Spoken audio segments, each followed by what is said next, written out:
Okay, wait for Steve to get back. Tom ran out.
Ready, Don? You know, we have to. Oh, okay. Cool. Yes, I'm ready. Yeah. Ready, more?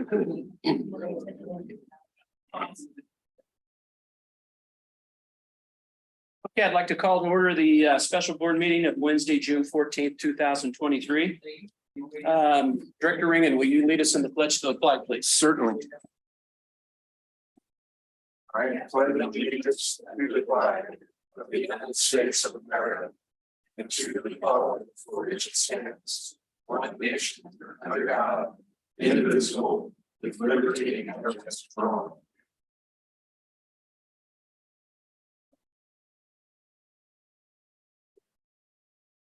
Okay. We're going to open the public forum. Can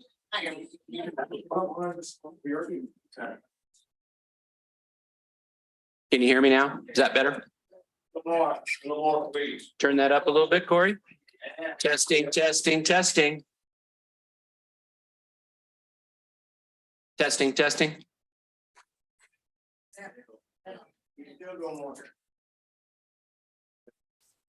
Testing, testing, testing.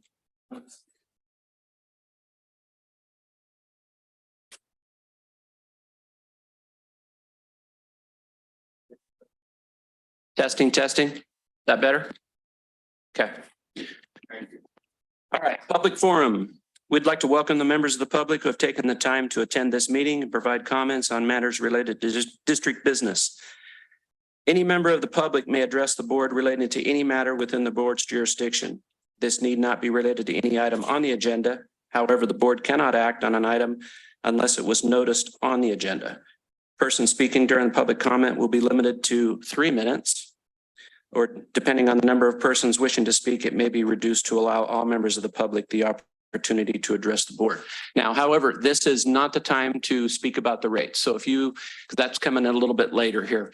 So this is a general public comment, public forum. So if you want to speak about anything else, now would be the time to do that. How about on the Zoom call, Corey? Anybody there? Not that's indicating them. Okay, we'll go ahead and close the public comment.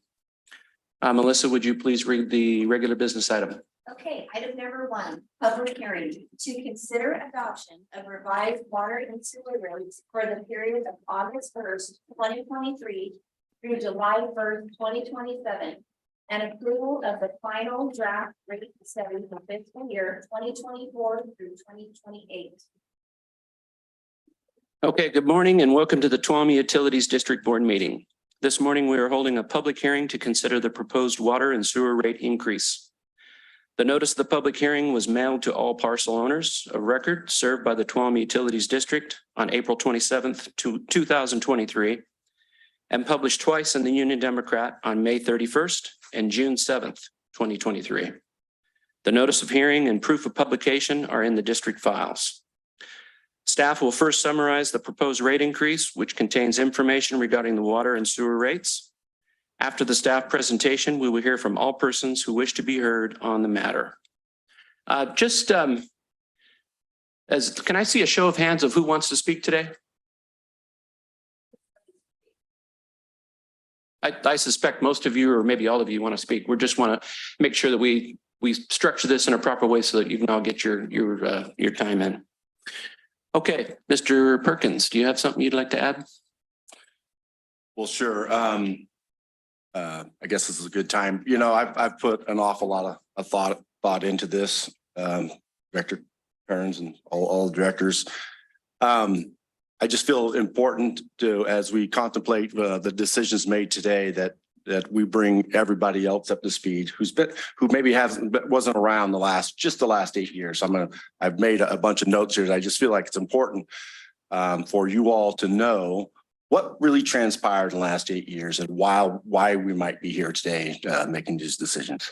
In 2015, the general manager at that time proposed to the board, and the board approved a budget that called for $0 for water capital. Zero. At that time, the water and sewer rates for TUD were the lowest in the region, all while having a complete understanding of the condition of the infrastructure, such as TUD's 78 tanks in service, with more than 30% of those in poor and failing condition. In September of 2015, the next general manager, in 3 short months, put together the district's first 5-year capital improvement plan. That plan projected a 5-year average shortfall of $6 million. At a regular meeting held in September of 2015, the general manager offered 3 options for rate increases. Option 1 was to provide optimal funding through rate increases over the next 5 years of 51%, an additional $23 per month, or $278 per year for the average customers. Option 2 was to only fund $4.1 million through increasing rates for the first year at 32%, an additional $15 per month, or $176 per year to the average customer. But the district would be required to borrow $8 million to fund the full 5-year capital improvement plan.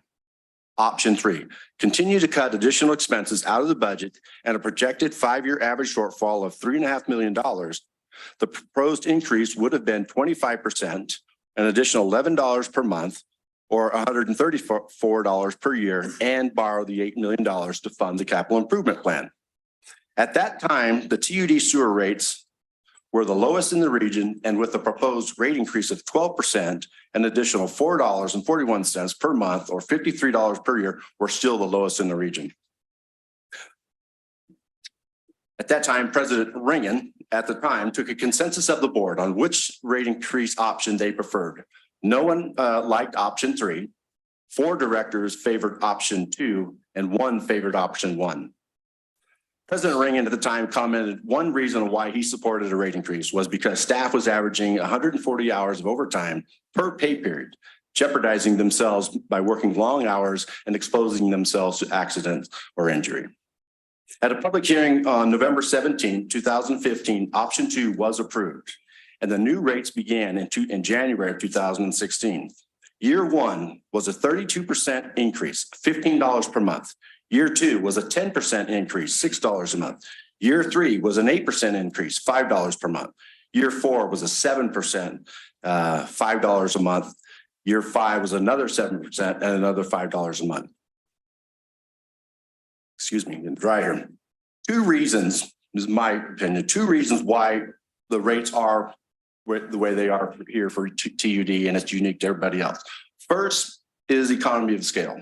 The way the county was allowed to develop in the early days resulted in a gross, decentralized small water systems, strung all over the county, with many of them constructed haphazardly using poor material and keeping costs to an absolute minimum.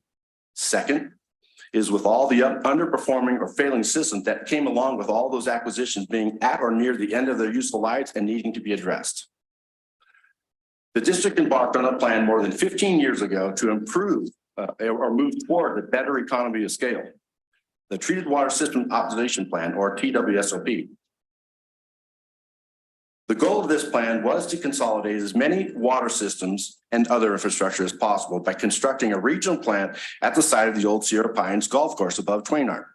In 2016, the projected cost to construct that regional plant was approximately $20 million.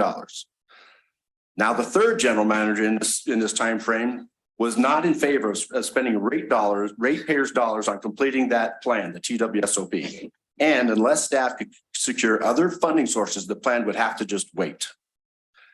This GM was also not in favor of the district borrowing $8 million to fund the capital improvement plans that were needed. GM number 5 in 2019 now understood the value of completing the TWSOP, and the preferred alternative was selected. The district began the design of the new regional plant at Sierra Pines. Today, all the environmental and permits are complete, and the funding requests have been sent to the state and federal lending agencies. For your information, FYI, today's anticipated cost for that plant is now $52 million. Public safety power shutoffs, PSPS, in the summer of the fall of 2019, in reaction to many deadly fires around the state, PG&E began implementing PSPS events. This caused not only widespread power outages, but also caused many of our water and sewer systems to struggle to continue service.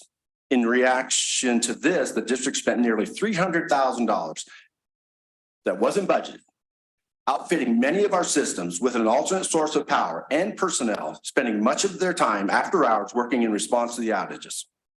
In January of 2020, the district had its final rate increase of the last 5 years and would have conducted a new rate study.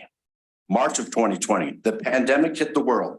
Life and work as we knew it was about to change. Aside from the horrific health issues came extreme supply chain issues. The cost of steel, wood, fuel, chemicals, and other goods were rising at an alarming rate. It would have been prudent to complete a cost of services analysis at that time, but chose not to in the face of the pandemic and the probable acquisition of PG&E. Extreme weather is driving labor costs up. Like I've said before, we have no choice in the matter of ensuring continued water and sewer services. And to do that, we must respond to the many disasters that have and will continue to impact TUD. Director Ring, remember when you stated that you were concerned about the employees' safety because of having to work an average of 140 hours of overtime per pay period? Well, today, for the last 12 months, the crews are working over 250 hours per pay period. Many of the projects in the CIP, once completed, will to some degree safeguard our infrastructure from disasters in the future. And this is just kind of a last minute, did you know? Accessory dwelling units. I don't know if many of you know that today, homeowners or whoever can construct these accessory dwelling units and pay not into our system. They simply have to go through the meter. They're not buying their way into the system like everybody else has done. That's a cost to the district that is not being covered by anybody, except for you existing ratepayers.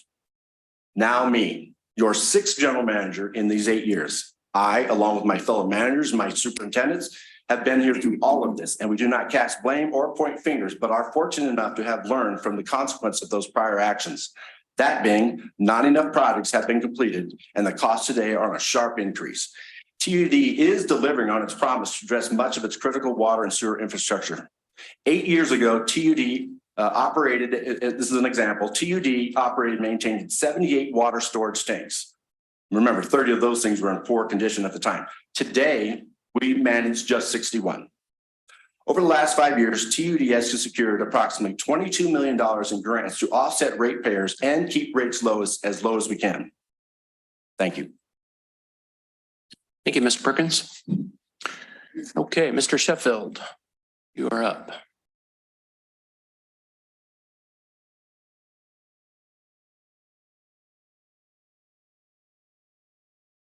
Hey everyone, my name is Steve Sheffield. I'm the finance director. Sorry. Let me try that again. Can you all hear me? Yeah. All right, I'll try better. Sorry for that. My name is Steve Sheffield. I'm the finance director. General Manager Perkins referred to a lot of the important points, but I'll be brief. My role here is to provide to the board one last recap of the rate study that was prepared at the board's direction. Obviously, we're all here to talk about the proposed increase, which is based on that rate study. So just a couple quick slides here, because I know everyone here wants to make their comment, but to remind the board, previous actions over the past 6 months. In January, the board received a cost of services analysis and directed the staff to proceed with preparing a rate study report. In February, the board reviewed the draft rate study report, which is included in your board packet today in its final form. In March, the board was requested to authorize sending out the proposed 218 notice. At that time, the board tabled the item. It was brought back to the board April 6th, and the board authorized staff to issue the notice. On April 27th, the notice was mailed to all water and sewer customers. May 31st, there was a notice of public hearing regarding the potential increase published in the paper. And then June 7th, it was published a second time. The only other item I wanted to point out to the board in this this is staff report in today's packet, is you have before you approximately a dozen separate attachments from the resolution for the rate increase that the board will address after the public comments and public hearings. There's two exhibits, one for water and one for sewer, that deals with the legal requirements for changing the water rules and regulations, as well as the sewer ordinance. There's two versions, the correct or updated version, and then a red line version, so everyone can see what changed. There's a required notice of exemption for CEQA anytime you change these ordinances, which the rate setting process doesn't really deal with. There's the actual notice mailed to the customers. There's the published notice, what it appeared as in the paper, and finally, the final draft study. One other good couple slides here. Let's see if I can get this to.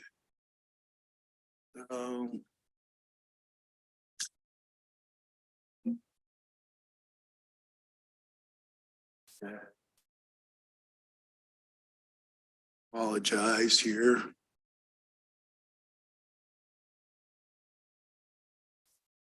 And then,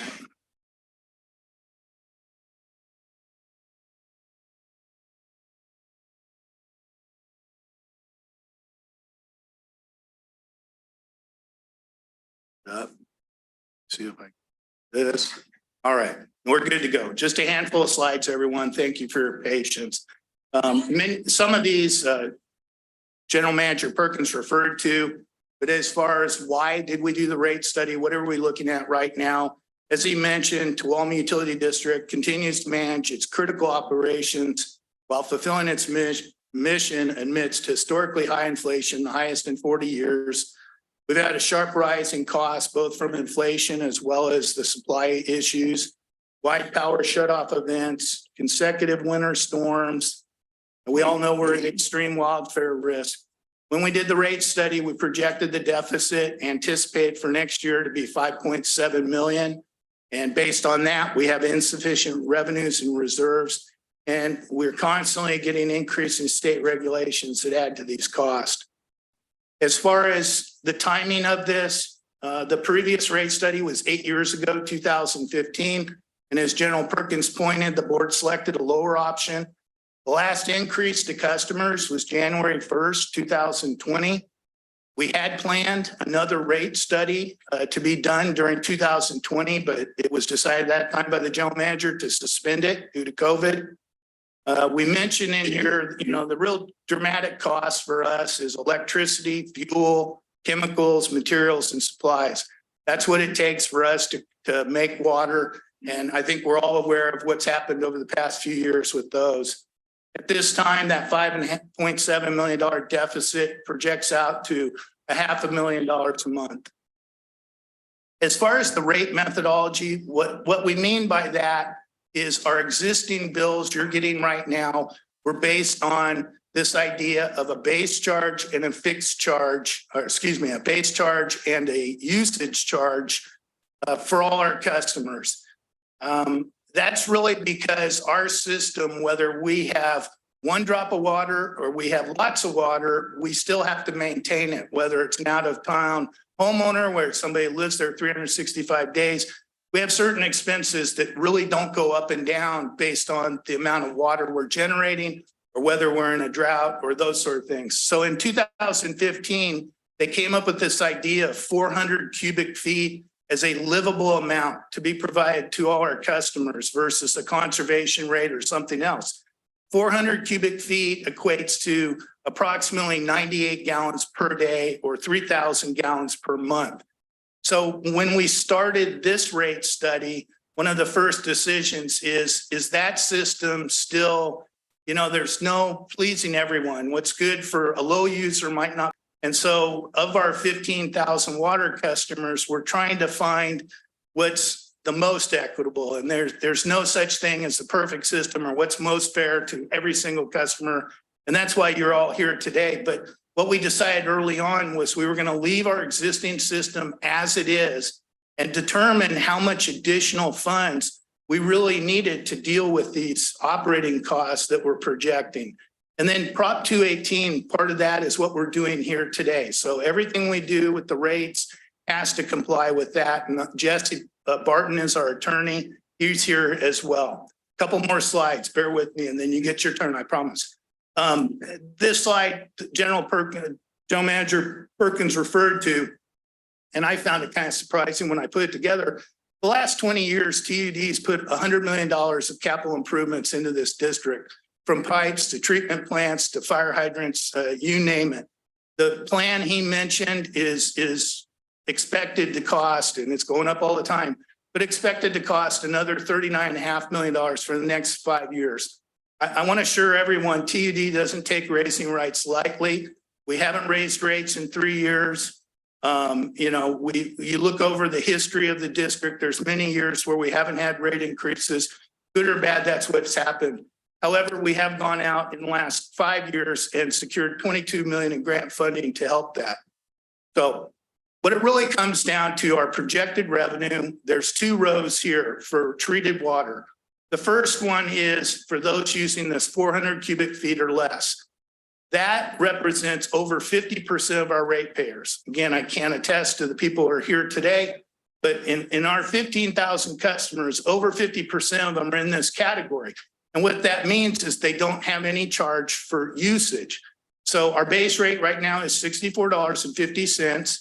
The proposed rate that we came up with to provide us enough revenue to keep doing everything like we're doing and keep making improvements would be an additional $18 a month. And then that comes out to a total of $82.54 per household per month. Now, if we look at our usage over the last year, our average customer, obviously some customers use a great deal more water and other ones use less, but our average across the board is about double that for an additional $22 per month. And it would make it close to $100 per household per month. We designed it to take care of, there's a lot of uncertainty in the world, uncertainty with what's going on, but we really felt best, you know, to right the ship this first year and then not have, you know, last time you got additional rate increase and we had ratepayer burnout. You mean you're going to raise it again and again and again? So in this model here that we've proposed, it would be $18 the first year, but then the second year would be $2 a month. And the year after that, $2 a month. And the third year, $1. And the third year, $1. We would be watching this closely. Just because we do this doesn't mean we have to enact it, but we can't enact anything larger than that amount without coming back through this process, the way it works. Now for sewer, the sewer increase right now is 51. Obviously, we don't have a usage factor, but the amount we need would be $9 to bring it up to 60. A lot of discussion has been made about comparing us to other agencies. I'll just run through this really quickly, but as it stands right now, if you take our 7 surrounding agencies such as Groveland, Calaveras, Amador, Twain Hart, we're the second lowest out of those presently for that 795 cubic feet. Sewer, same thing, 51. This is part of the rate study. If anyone wants to see it, it's on the website. I know the newspaper's shown it before as well. And then we have 3 types of customers. We have water only, we have sewer only, and we have those who are combined. So our combined rate is second lowest as well. If we go ahead and adjust it for this proposed increase, it jumps us kind of up in the middle. It's basically equal with Calaveras right now, but Calaveras is initiating a 218 process rate increase right now. Twain Hart's doing a rate increase. Many of these agencies are doing the same thing. But with that additional $18, not $18, but the additional $21 we talked about, it would bring us up to that amount. Sewer, we're still going to be the third lowest. I mean, when you look at the disparity between, say, Groveland or Angels Camp and us with sewer, it's really kind of shocking. Combined, we'd be the same thing. So just a couple more slides. I promise you know, one of the early things we talked about is how could we do this? What we've proposed is to adjust it that first year and then have nominal increases. Another option would be, you know, why not ramp up to it? Let's start small and go farther. Well, the issue with ramping up in it, we're projecting $5.7 million deficit next year. So if we were to say do, you know, a lesser percentage first year and then make it increase, one, we all get burned out by rates keep going up every year. But two, in that time period, we project a $16 million deficit. If we do nothing, let's just leave the rates the way they are. You guys make do. We're projecting we're going to have to come up with $38 million. If we were to go flat, let's just take the total amount over the 5 years, spread that out. There's still a 13 million deficit till we get up to that amount. And that's not taking into account the ongoing inflation, which I think we all know. So the fourth option is the proposed, which is adjusted the first year, and then there's no additional deficit. So really it comes down to, you know, what happens if there's no rate increase? There's, you know, from staff's perspective and everybody else, we feel there's a real need for this rate increase. This isn't to build a new Taj Mahal. This is anything else. This is to service, provide treated water safely, handle sewer, and continue the capital improvements we've done. So we need the additional rate revenue to continue operations at the same level of service. And then finally, I'll just end with what's next here. So for right now, first and foremost, questions and or discussion by the board regarding the rate study and the process. And if not, or when that's done, then you go ahead and open the public hearing and receive the comments from the public. So thank you very much. I'm happy to answer any questions. Okay, thank you, Steve. Is there any questions from the board? Barbara Bellin. Thank you, Steve. Thank you, Steve. Can you hear? Am I projecting? Thank you. Steve, would you please go back to the rate methodology slide? Okay, sorry about that.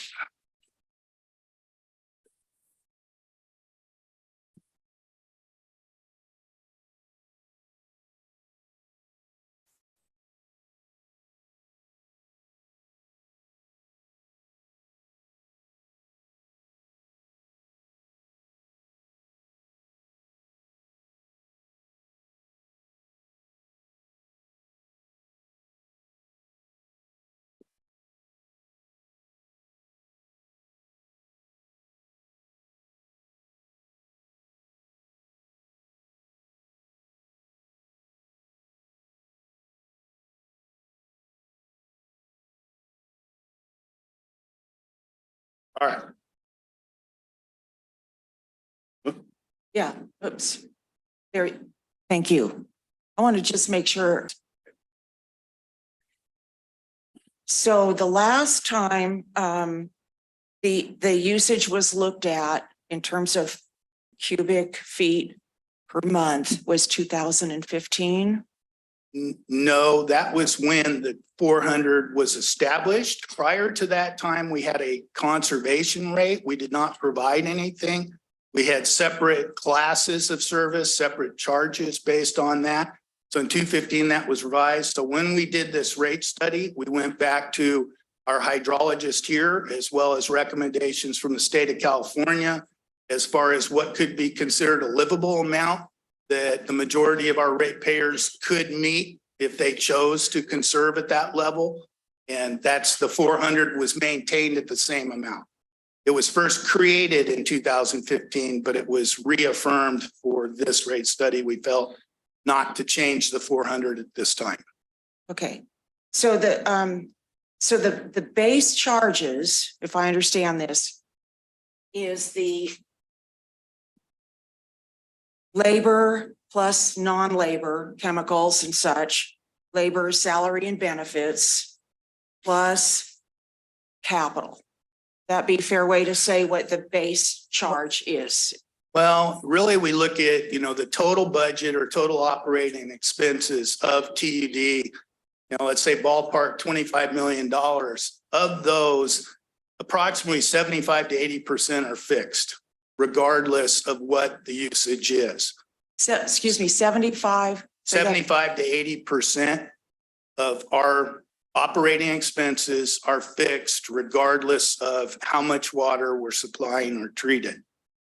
And so the 6450 that we came up with is designed to sufficient revenues for the base, that 75%. Now, CIP is something that gets looked at every year, and that is included as part of our budget. And so that is part of the total. So of that base charge, part of it's going to CIP, but the vast majority of it would be for electricity, chemicals, supplies, direct labor, those items. Okay, Go ahead. so if the average customer's bill for treated water is, let's say, I'm just going to use this one, 129 for 2 months. Of that, right now, 75 to 80% is not really water, it's of actually water delivery. Well, I don't think that's correct because, you know, we make water instead of some agencies that buy and sell water. We don't buy our water, but we have to supply it, treat it, distribute it, bill it. So one of the questions that I received, phone calls, et cetera, was the fact that folks that have to pay $129 every 2 months, but they are in that 50% category, feel that that is unfair since they don't have that water need. They're below that. And you explained that adequately, that this is just an average and it is not perfect. And yet there are higher water users that do pay more. Okay. If I'm just going to ask you this just to make sure I understand my original question. If that 400 cubic feet a month went down, and there were enough data points that said, well, there is a tier of people in this county that only use, let's say, 200 cubic feet, would that substantially affect their water bill? I think in the methodology, if we were to change to that, one of the issues I have with that is, to me, the biggest beneficiary of that kind of thing would be the out-of-town vacation homeowners.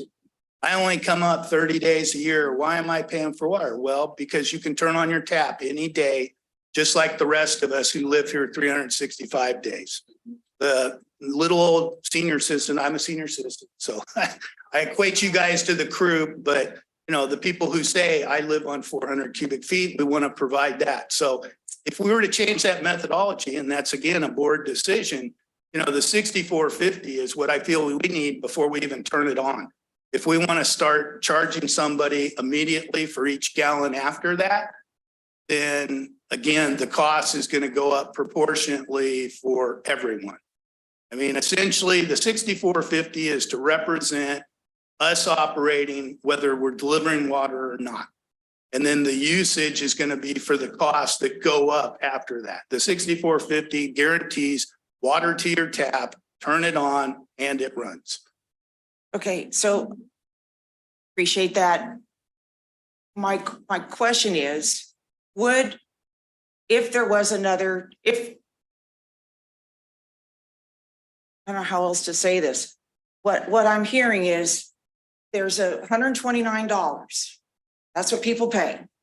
And what I'm hearing is 80% of that money is going towards the cost of doing business. I'd say it another way. That 129 goes to 80% of TUD's total cost. Okay, all right. And so it wouldn't make a whole lot of difference in people's bill pay if they were substantially below that 400 cubic feet a month. It depends on the method you choose to use. You know, some districts are going to charge, you know, if we were buying water, you'd want to charge for the first gallon right out of the gate, not provide anything. We're trying to find that happy medium, and we've had this in place for the last 8 years. So we thought it would be most direct, most understandable to put in terms of what's the revenue need. We're not going to change this. And like I said, if you start changing what's involved here, then you're going to affect somebody who's on conservation, somebody who's a out of town homeowner, somebody who has a big lawn, all those factors. And then that's the change in methodology. So we did not approach the study from that perspective. This proposal is based on keeping it the way we have it right now, keeping the 400 cubic feet and doing what we need to maintain the level of operations.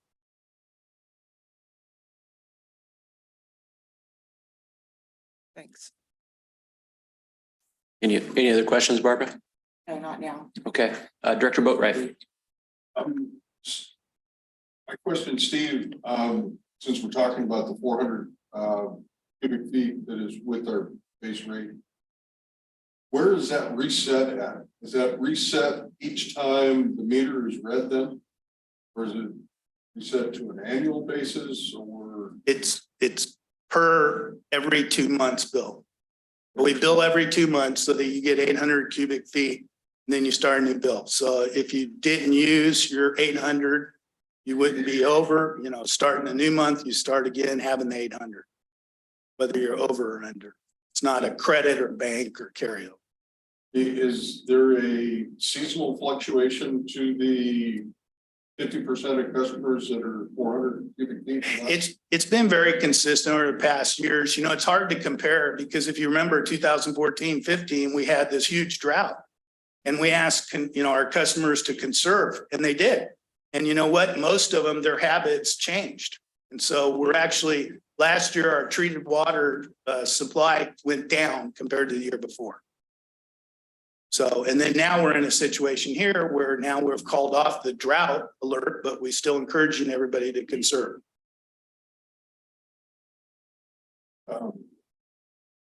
Yeah, maybe I'll have some further questions as we discuss the raw water accounts that are seasonal to, ditch operations.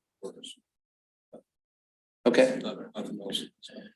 any other questions for the board?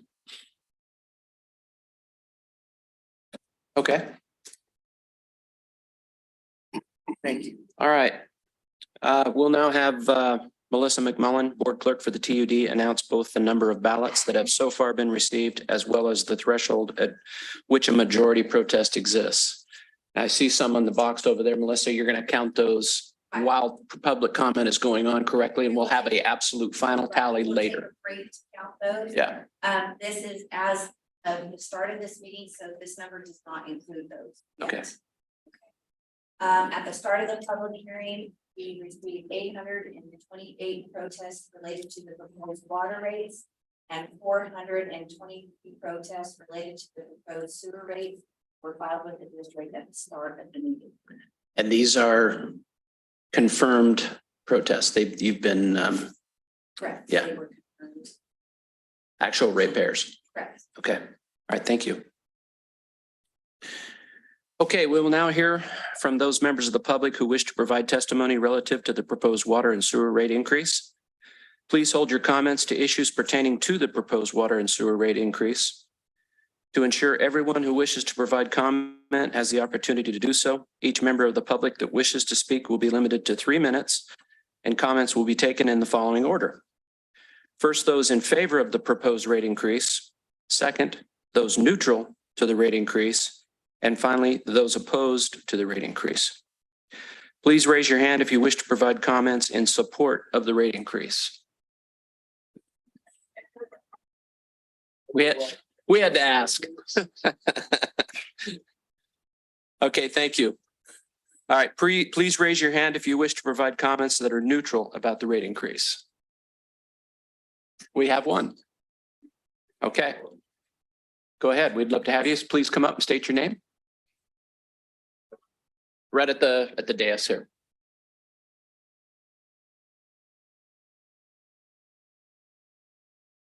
Candy Bailey.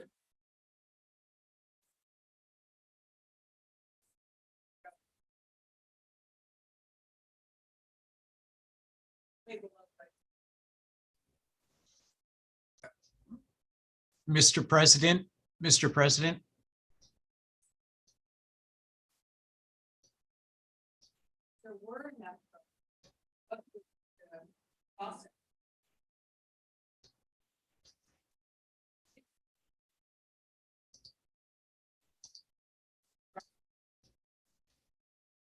So essentially, if there are enough protests, this board cannot take any action on any proposed increases based on the notice that's been mailed out.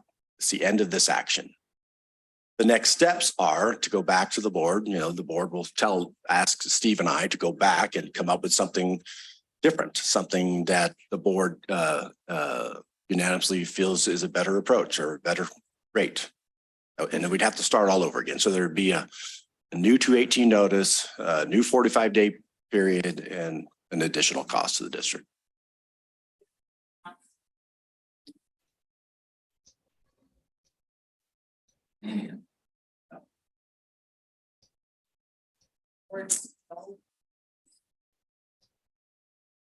Yes, the board they can opt to.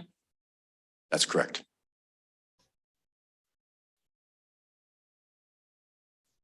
Okay, Jesse Barton, our attorney, our water attorney, is attending by Zoom, and he has some comments. Jesse, go ahead. Yes, thank you, President Kearns. The microphone at the dais is not on. The folks on the Zoom. Can't hear him, Corey, if he's speaking. Oh. Is that, can you hear me now? Testing, testing, testing, testing. Anything? Testing. Okay, Jesse, go ahead. Okay, thank you, President Kearns. Just an observation. It looks like Corey may have addressed it, but the microphone at the dais was not on during the last public comment. I could gather from Don's answer what that member of the public asked was simply perhaps a summary of the process. But just in the future, just make sure that microphone is on at the dais. Thank you. Okay. We got it under control now, Corey? I think so. Okay. All right, thank you. Okay, so again, please raise your hand if you wish to speak against the rate increase today. Okay. All right, thank you. Please form a line to the podium. And once all comments were made, then we'll close this. But go ahead, whoever's would like to speak. See Mr. Rosasco. Welcome, Nathan.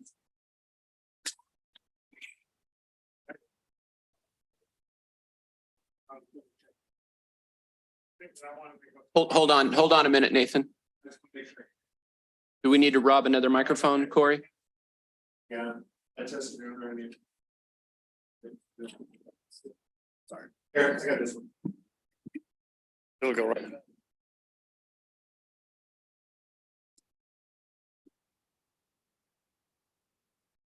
Give us a test now, Nathan. Okay, he's got to turn it on.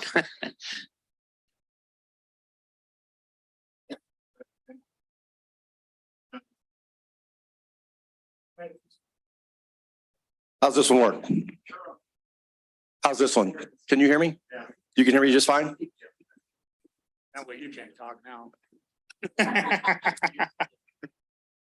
Can you hear me now? Yeah, it's better. All right. Flip it up just a little bit. There you go. Thank you, Nathan. All right. So I'm Nathan Rosasco. I'm with the Tuolumne County Farm Bureau. I'm on Hold there. on. I'm sorry. Hold on one. Let's keep the crosstalk to a minimum back there, please, so we can hear the speaker. Thank you. Anyway, I'm with the Tuolumne County Farm Bureau. I'm their water chairman of our committee. I want to make a quick observation because I only got 3 minutes, so I'm assuming. I noticed when Mr. Sheffield did all the rate analysis, what was the one thing that I never saw anything mentioned? Raw water or the ag water. And so I want to just update people. The raw water rates went way higher on the last rate hike. Our water doubled in cost and our actual base rate went up over 250%. So we took a large hit on it. And I know that in my conversations with everybody, I know we met with Mr. Kearns and Barbara Balin and the manager here a couple of weeks ago. We've been listening to this for 20 years. Raw water does not pay the ditch costs. So one of the things that I think we want to ask for as a Farm Bureau is I would love to see an outside analysis of the ditch. I think you're asking us to say, people that work for the district. I told you guys at the meeting, we have a terminology in the ranching business, riding for the brands.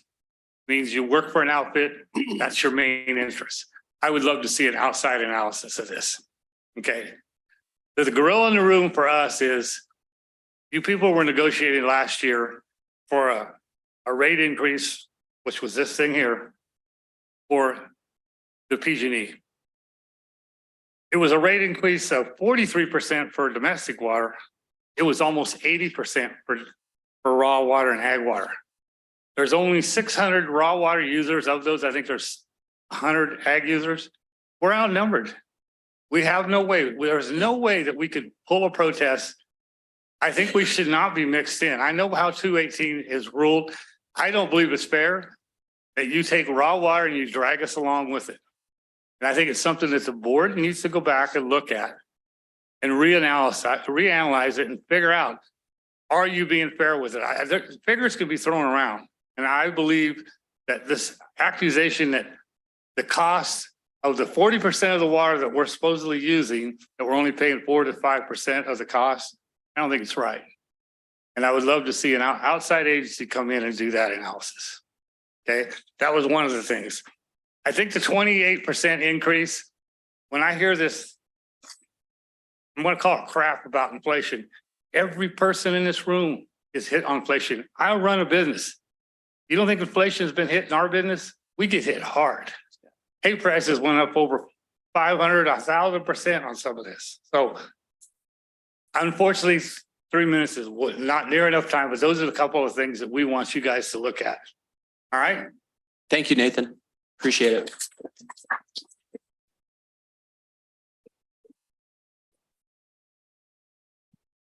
Carol Slater. I oppose this increase. I mean, my every 2 month bill is $263 a month. I mean, for every 2 months.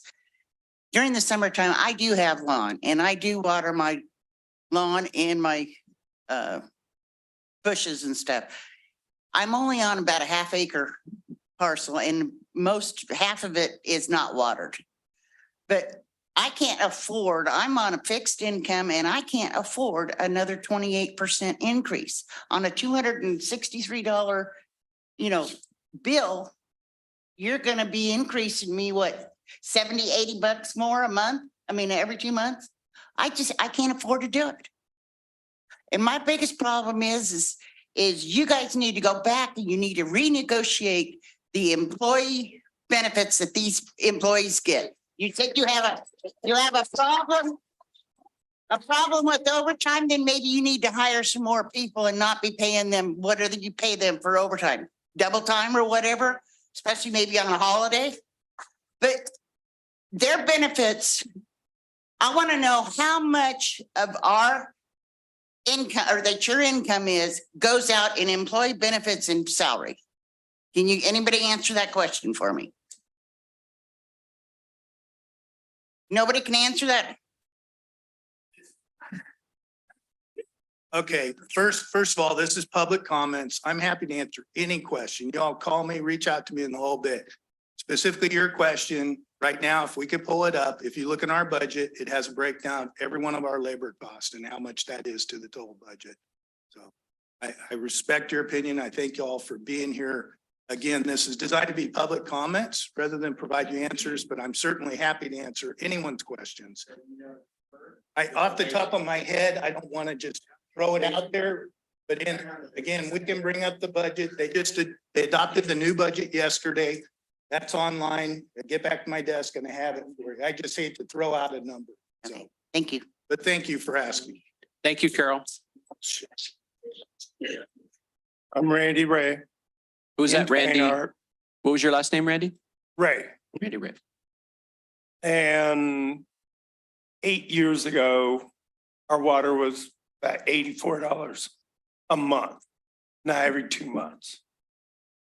And they bumped it up. Excuses were we aren't getting the funds anymore for usage. And that's the big issue. you're still on conserving water. And that's where you guys are needing funds. If you only let people use the water the amount they want. I myself did not lose any trees because I said, screw it, and turned around and I kept watering my big trees. That's why I did not lose any of my trees. That cost me more money. It cost me in the water, but the big bitch is everybody is complaining about no funds for the sale of the water. Everybody's conserving. And that's where Twain Hart kept jacking the rate up. We're already at $121 a month, no usage. So how much more am I gonna have to pay with the TUD side, the sewer part? What you guys, I know there's a major problem in Sonora. You got an 1848 water plant. You guys been putting Band-Aids all over it. So I know there's a big project there. So I know you guys need money, but this conserving in the Southern California don't need to conserve. We're paying more than them. So, and I'm done.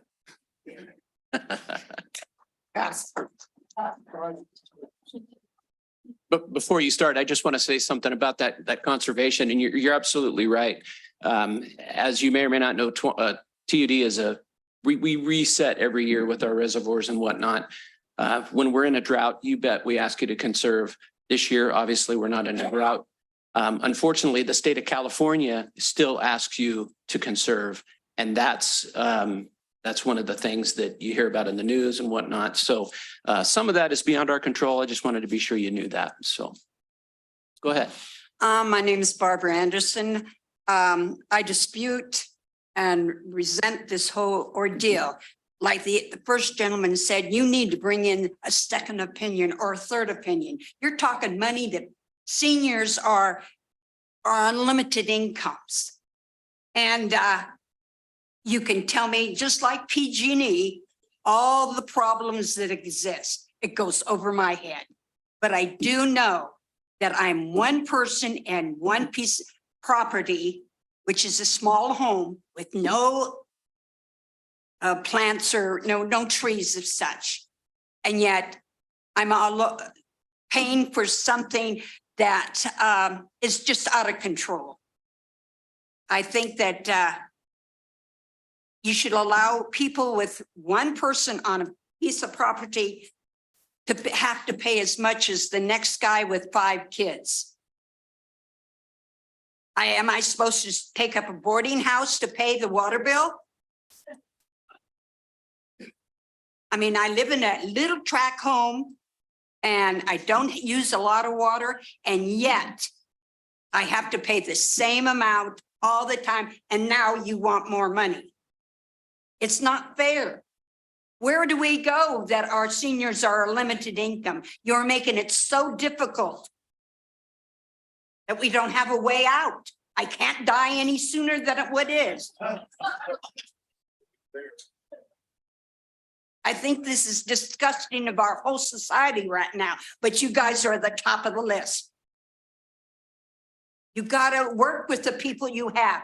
And although you have so many projects going, which I'm not questioning that they need help.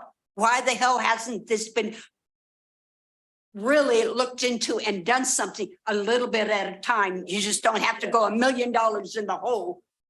So I have to die to try to pay your bills or my bill. It's not fair. And the longer you allow this, the worse it's going to get for everybody. I couldn't deal with any of your figures. They go over my head, but I do know that I'm one person in a 1,500 square foot home with no agricultural or trees or what have you. And I'm paying the same amount as the guy down the street that has twice as much bigger lot, bigger kid, more kids. It's not fair, and some way and somehow people are going to bring this to an end. Thank you, Barbara.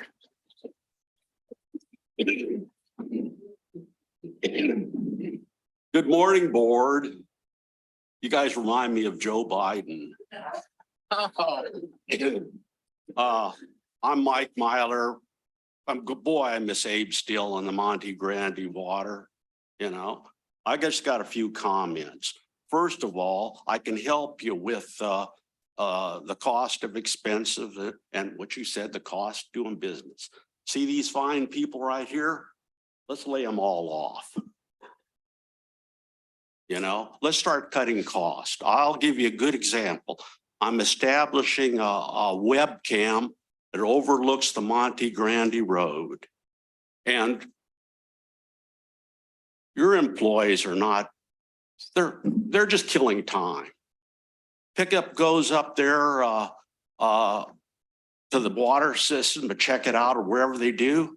5 minutes later, another one goes up. These guys can't even space themselves good. Now we have SUVs. I guess the pickups aren't comfortable enough for them. You know, and one suggestion I made, when Mr. Perkins' contract is up, I'd get rid of him. Let's get somebody that's going to work for the ratepayers. And one other thing, I'm against Lions Dam. Can you imagine what it'd be like if they had the Lions Dam? It'd go crazy. You can't run that. I'm surprised we haven't had a recall on you people. One last thing. See, I'll try to be cool. I covered that. The pickups, I covered that, and wasting a lot of time. When they're driving around in pickups, they're not being productive. You know, I would suggest when you wear pickups, wear out, get them smart cars. The other thing I would like to say is that we're at the point here where Attorney General Bonta's office ought to start to investigate you people. Well, thank you. Thank you, Mr. Myler.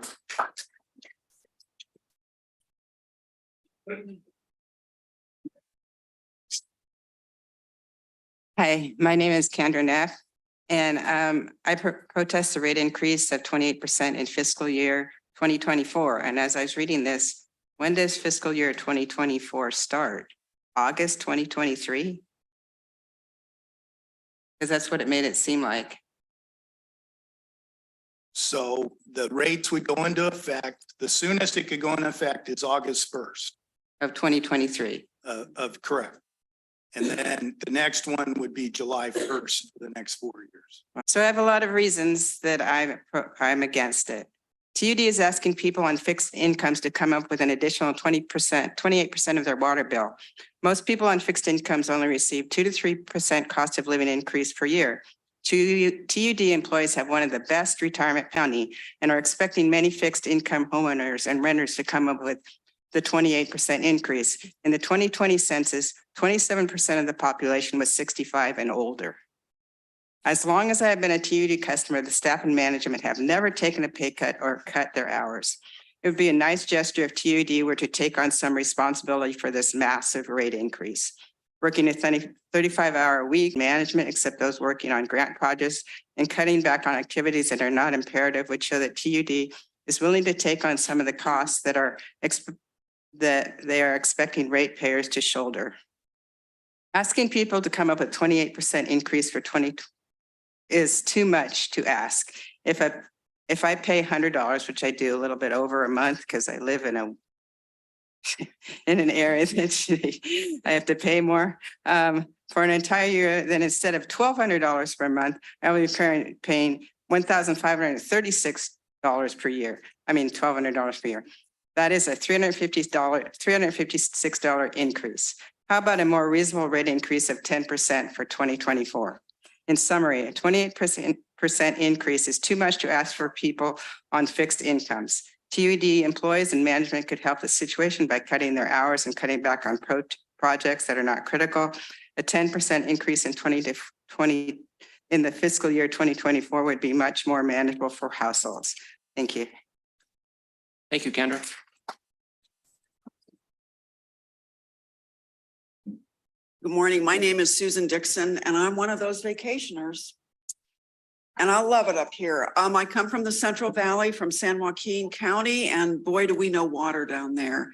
Anyway, I have 3 questions. First of all, you talked about $22 million grants. I'm just wondering how those are being applied for, and how can you apply those for the deficit that we're talking about? How much of that grant money would be able to go to that $38 million deficit you're talking about? Second of all, I pay a minimum rate. I have a small cabin, trees, no lawn, no plants. It's great. I have blue jays. Conservation is huge. When I see these rates, it makes me not want to turn my water off, and I could just slap myself when I do that because we're all conserving water. To me, if you have some sort of conservation rate, it gives you incentive to not use water. And I really would like to see that implemented in terms of what your planning would be. And the third question, it wouldn't apply to me, but what about folks on fixed incomes? You know, we've heard from folks here, these are huge rates. Sewers are going up, PG&E is going up, taxes are going up, everything's going up. I understand that. At some point, people are really impaired with what they can do with their budgets. Thank you.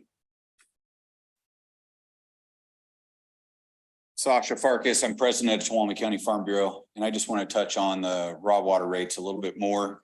Something that I've been talking to the district about over the last 15 plus years is that the way the raw water rates are calculated, I don't think is real accurate. I think we do need some kind of outside study. I don't think it's anything that's simple enough to be done in-house. I'm just not convinced that doing it on percentage base is really an accurate reflection on the services that are used for the raw water customers. Something else that kind of popped in my head, and one of the excuses the district always uses why they're raising raw water and treated water at the same time, because we're just all water customers, right? So are we really the same? Well, how come the raw water customers don't get a certain amount of free water with their base rate like the treated water customers get? So are we really the same, or are we different? You know, and that's something that TUD needs to think about.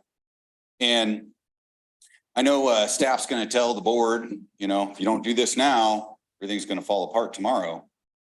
We won't have money to fix everything. And I know a lot of the infrastructure in the district, I've worked for the district. I've seen holes in tanks plugged with screws, pipes and things like that. So I know projects are needed to get done. But if it's delayed a couple months, it's not going to be the end of the world. Sky's not going to fall. I think more analysis needs to be done to make sure everyone's being treated fairly and equally.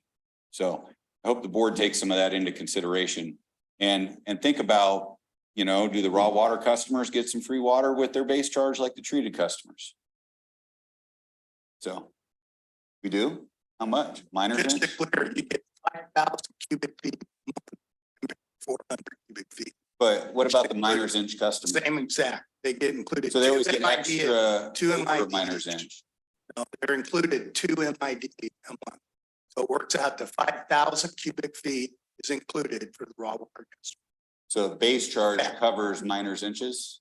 For the first 2. First 5,000. So is that something fairly new? Nope. Been in existence since 2015 when it was converted. Just to clarify, not arguing something. Yeah, no, and it's something I'm not aware of because I haven't paid a raw water bill in a while, but yeah, that's interesting. Thank you. Thank you, Sasha. Mr.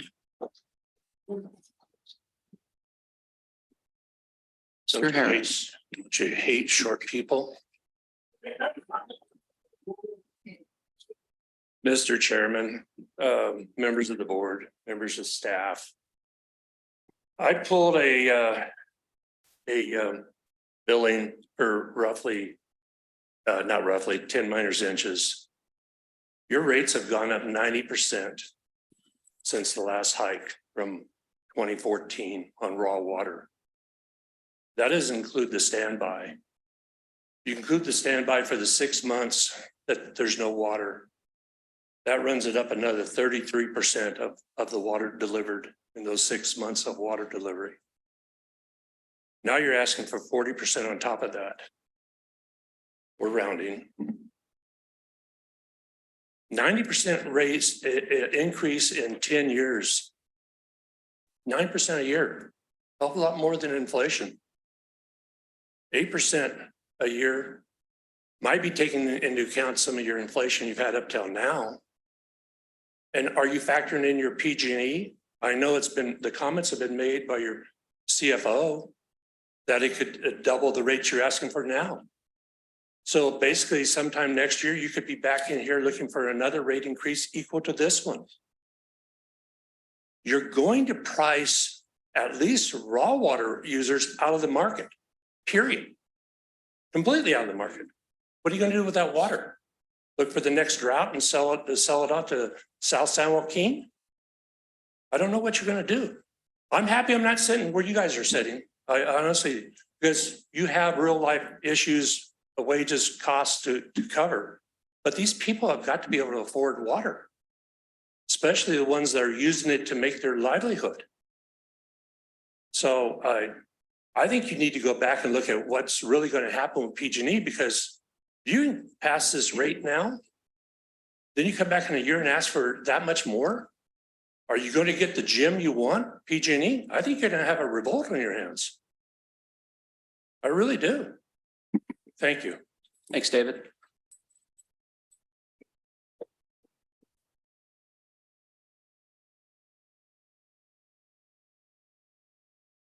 Morning, John Buckley, ratepayer.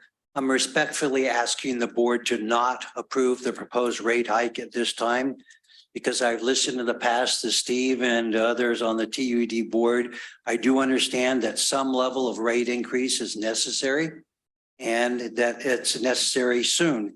However, in such a huge surge in the water supply rate all at once, $18 a month, while it may be desirable for TUD, is disrespectful and unfair to TUD ratepayers, and you've already heard that shared. One key reason that has not yet been raised why I'm opposing the rate increase is that Dawn and those of you on the board have openly made statements advocating for the purchase of PG&E's facilities. And this hearing is not the time to point out detailed reasons why that is a boondoggle economically to pay for water that we already are getting for free. But this is the time to stand up and oppose the board voting to approve the current proposed rate hike in the near future, when in the near future, you may be potentially coming back and saying we need more dollars because we now need to purchase the facilities and raise your rates higher to pay for that cost. It is misleading and unethical to show a 5-year maximum rate increase chart when you openly plan to attend to acquire facilities that will require far higher rates than what you're showing. It is misleading. No current TUD customer in this room or any place else has a clear clue as to what the current rate spikes will be when they're combined with the acquisition rates that increases that will potentially total up to be the combined monthly totals. But at the very least, acquisition costs will significantly add to these rate spikes that you're now proposing. Typical residential water ratepayer would now face an average billing of $1,000 a year. And you've already heard for some that use minimal water that they feel that's unreasonable. It's unreasonable to also push through that steep rise in rates and then potentially soon afterwards be coming back and saying, but we now need more because we want to acquire facilities. I ask that the TUD board hold off on approving any significant rate increase until at least you have a basic information that you can share with people in this room and customers overall as to what we can expect our rates to be if there is a purchase of facilities. So we know it's not just $18 a month or whatever, but it will be $40 or $60 or $80 a month more over time. So in closing, we ratepayers are entitled to know what's coming next before the board takes any action to approve this first major rate hike. Thank you. Thank you, John.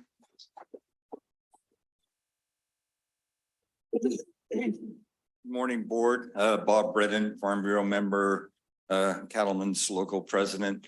We're a rural ditch user since the 1930s. I think we're going to be, we get water for water in our ag around our ranch. The water is as a ditch user, in the summertime, every 2 days, I got to hike all the way up to the ditch, it's several thousand feet, and clean the box because we have zero water. And we just can't, they always say, oh, just call the ditch tender. You can't expect them to drive all the way up there every couple of days. I just spent 4 days last week digging up 500 feet of pipe from 6-inch to 2-inch pipe to remove the hard clams, freshwater clams that we got in our system. And once you got a hard shell clam in your pipeline that's buried, there's no way to clean it out. You got to dig the pipe up and replace it. 2-inch pipe right now at General Plumbing is very expensive. The other thing is, what do you guys pay for the water in the beginning of the system? It's free. Your water is free where you start. So we just want to say that the rural customers, everybody likes, when you drive into Tuolumne County, what do you like to see? You like to see the green, everybody wants to see the green ranches, like when you drive past Rosasco's, everybody says it's beautiful. That's all ditch water. And if it's not there, there's a lot of other ranchers that aren't going to be able to, everybody likes to go to Covers, where you think their water comes from, the ditch. Well, look, the economy of Tuolumne County could really suffer if you're going to go after the ditch users. Thank you. Thanks, Bob.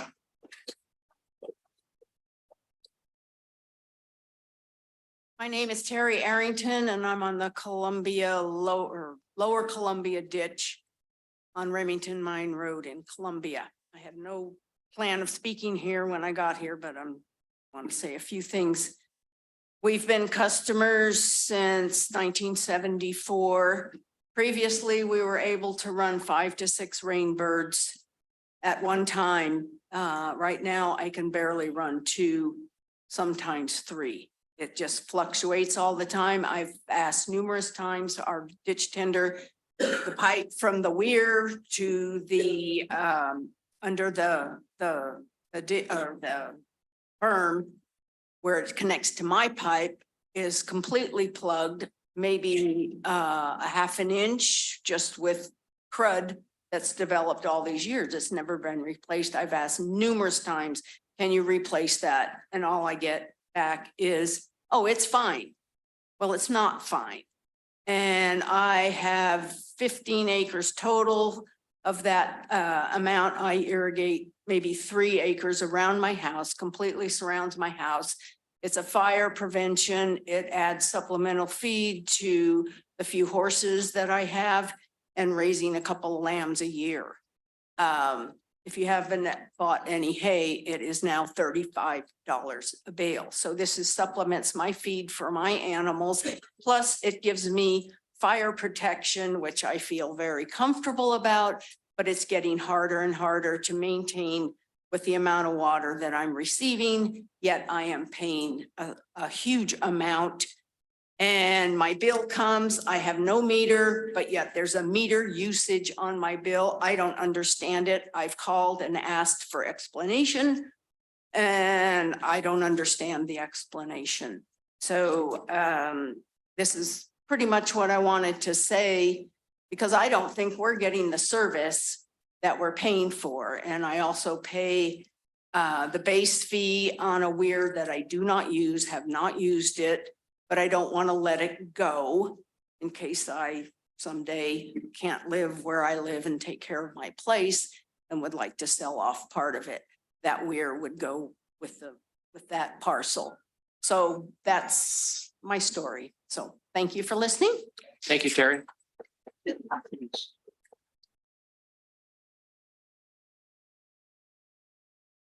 Can you hear me? Okay, now I promised several people here that I would be nice today, so I'm gonna start with that. I'd like to remind everybody sitting here and that works for TUD, if these people can't afford water, right, where are they gonna get their water? They're basically your hostages. Water is the most important resource on this planet. Wars have been fought over it forever. If you don't think so, go to a place where they don't have it. Second, since 1970, and since the government decided to consolidate ranching and farming to drive costs down, for every 4 ranches and farms that went out of business, 1 local small business went out of business. That's why, as you drive across the country, there's nothing but ghost towns, Walmarts, and Dollar Generals.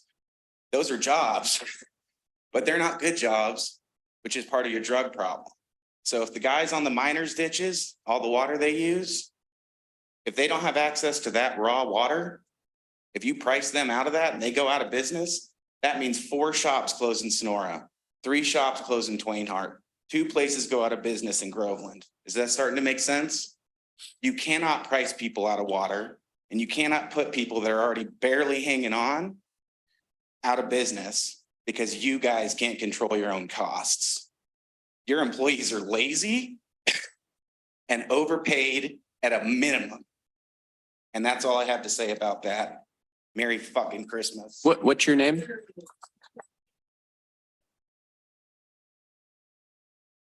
Okay.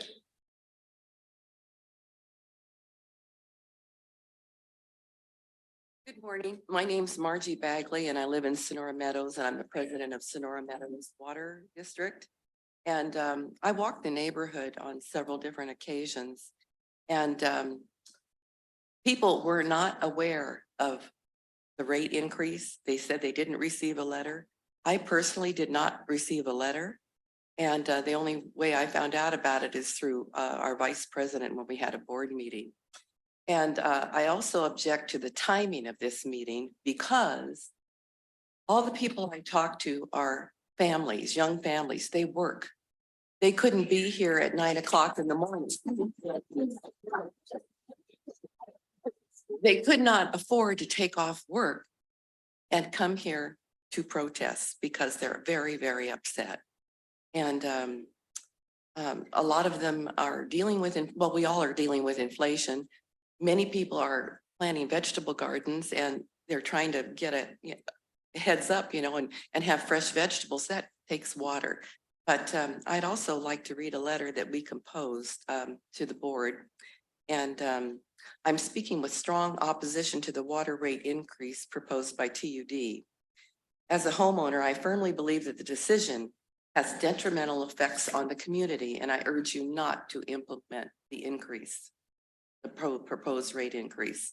First and foremost, the proposed water rate hike places an unfair burden on the residents. A sudden 28% increase is exorbitant. The huge cost of living increase and insurance rate increases has already made it challenging for many, many families to make ends meet. By imposing additional financial strain through increased water rates, you would exacerbate the difficulties faced by households, especially those on fixed incomes. Furthermore, it's crucial to consider the potential impact of a rate increase on local businesses. Small businesses play a significant role in our community's economic well-being. By raising water rates, you're stifling their growth and profitability, leading to potential closures and job losses. I strongly urge you to reconsider this water rate increase and explore alternative solutions that ensure fair access to water without disproportionately burdening the residents and local businesses. I implore you to conduct a comprehensive assessment of your financial management, operational efficiency, and explore other sources of revenue generation instead of placing an undue burden on our community. Thank you very much. Thank you, Margie.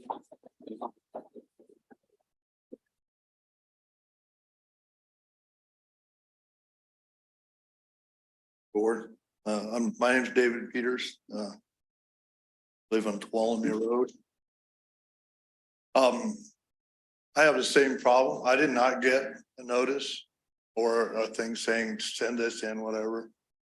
On top of that, there are conditions in it where you got to stand on one leg and put it in writing and sign your name and put your parcel number on there and all that kind of stuff. I know why that was done. I'm sorry, but I've been on boards before. It just keeps the opposition down. But anyway, I have opposed that. Years ago, we had the same situation going on, same thing. We're going to raise the rates. Then they come in and lower them so that you feel good about it. But you know, that's not right. And one thing I see that's the same this time as it was last time. There's not been one word said about lowering costs. Has there been a study done on how to cut costs? Like hiring more people instead of paying time and a half overtime? And doing things that will just save in general, buildings, vehicles, et cetera, et cetera. There wasn't a study last time on how to cut expenses. If I remember right, a lot of the board members that were then on the board weren't on the board after that. But anyway, I think that it's really imperative that the public be respected. The time of the meeting was ridiculous. My kids and grandkids are holding down 2 jobs to pay for increases in expenses like utilities. And they can't be here because you guys have it at 9 o'clock in the morning. You need to have another meeting in a bigger place in the evening. Okay. And the only other thing is I have to say is that if this thing goes through as proposed, we don't have any alternatives. You guys are all we have. So what are we going to do? The only thing to do is to vote people out. I spent 22 years on the Somerville High Board. I don't want to do that anymore. I know how hard being on a board is. But if you guys follow through with this, I'm running. If anybody wants to sign up 10 more people to run, we'll run and we'll at least take over half the board and we'll stop this crazy baloney. So anyway, it's not fair. I'm living on Social Security. My wife and I'm on Social Security, barely making it.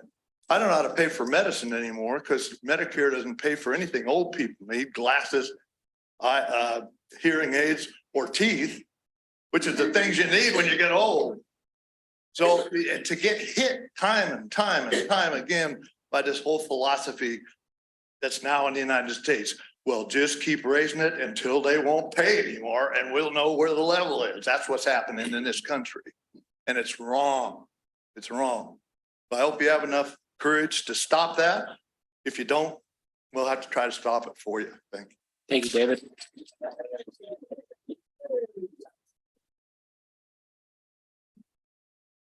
Good morning, guys. I'm Ken. How many of you guys like organic local produce? Well, you raise the rates up on local farmers can't grow it, then we're getting stuff from China. The rates are just ridiculous. It's hard for people on a fixed income to be able to continue to live. You take the water from them, they have nothing to drink. They have nothing to water their fire escape roof with wildfires. We have a lot of that here. I just want you guys to take some consideration for the people that work their ass off day in, day night to be able to bring you organic vegetables and fruits and organic beef, pork, chicken. Without water, that stuff can't survive. You guys go hungry. Thank you for your time. Thank you, Ken.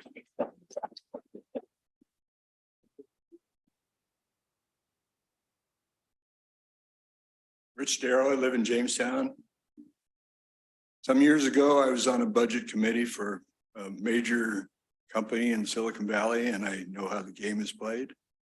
I wrote a letter to the board in May, suggested that they take another look at the budget, trim some of the fat, cut the contingencies, get realistic about it. I haven't heard a word about it. I don't believe the budget's been cut, hasn't been reworked. One of the major things that came up today that struck me was the amount of overtime is being paid to the staff. And it seems to make sense. I think should be a study that says how many employees could you hire and cut off the premium payments of overtime and cut some of the expenses down. Another thing I want to mention, I live in Rolling Oaks and I've watched what I call the Keystone Cops come and repair area at the bottom of the hill 5 times. And this is the 5th time. It's still leaking. I don't know what these guys are paid to do, but they're not getting the job done. That's all I got to say. Thanks. Thank you, Rich.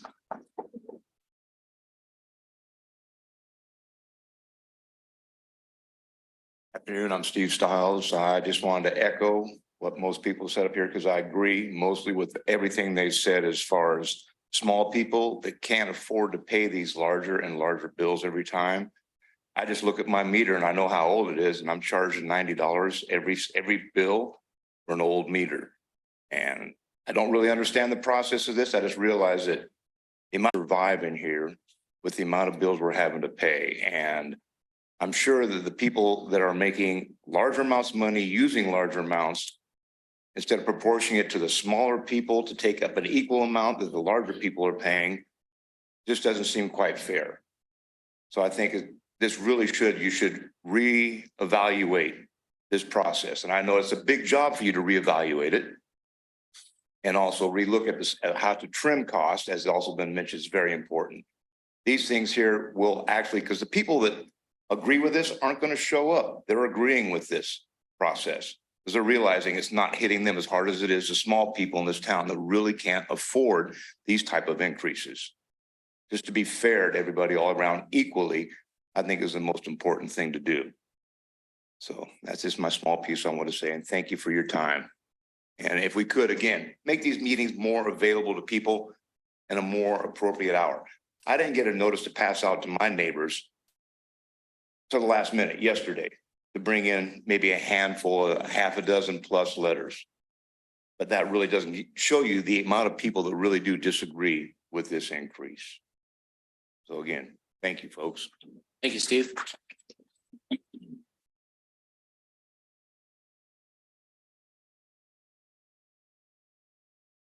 My name is Stanley J. Killian. I live up on Big Hill. I'm the first house that was ever got water from Abe Steele. Abe Steele was a friend that I drank beer with him and whatever, greatest man that ever lived. And the reason TUD is getting free water is because they took it over from Abe Steele. He took his water. And what Abe Steele did, the first one was at the Learning Center. He had the water up there, and he gave water to there. Then he done his plant down there, and then brought it up to for the Hatley up there.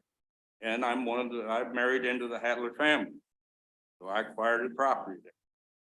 And our water at the time that TUD took it over, Abe Steele put water on our house, first house that was done.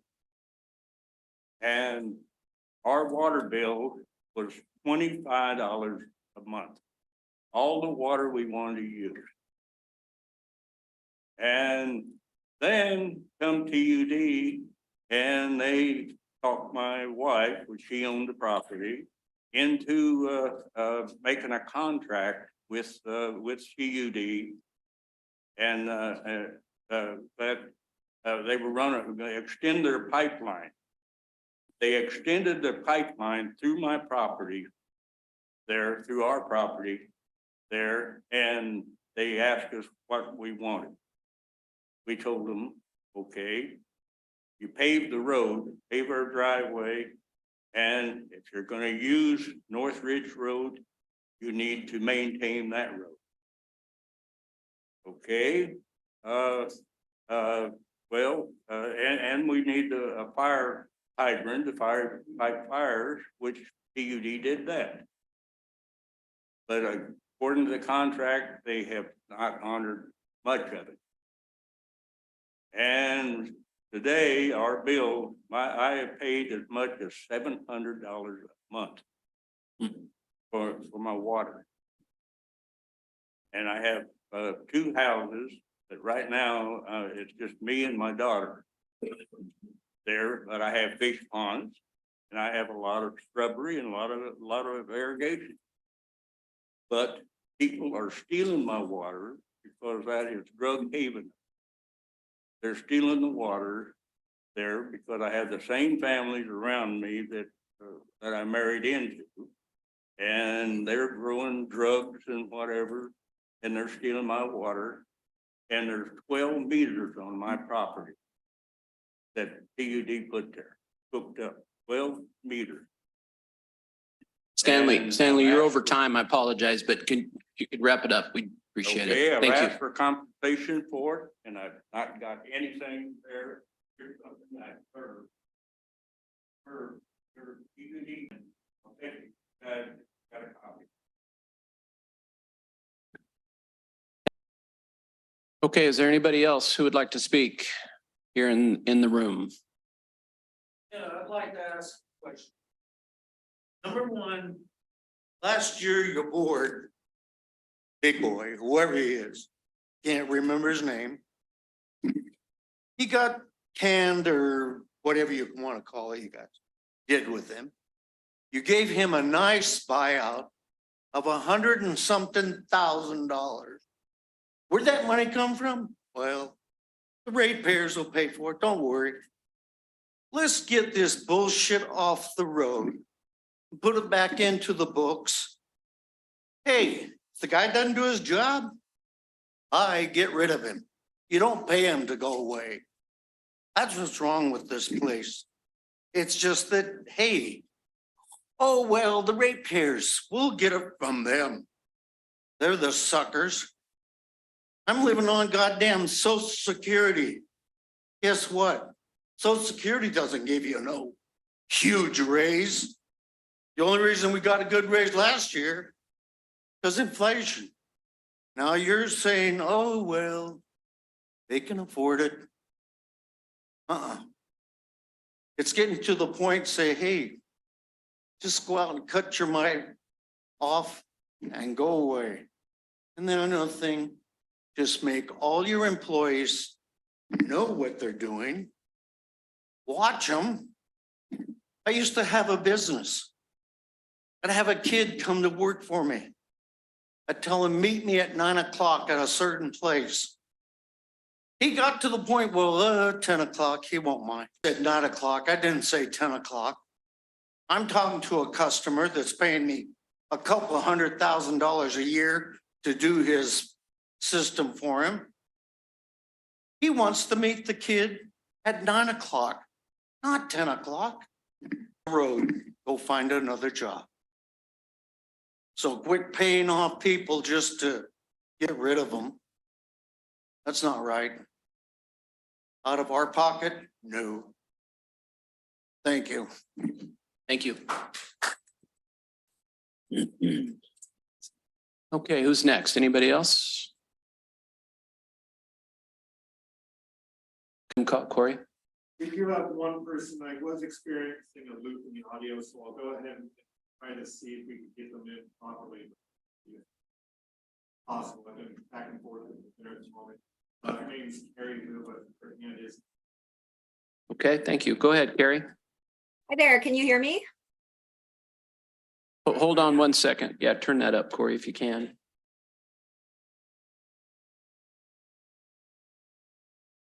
Yeah, that's better. Is this better now? Apologize.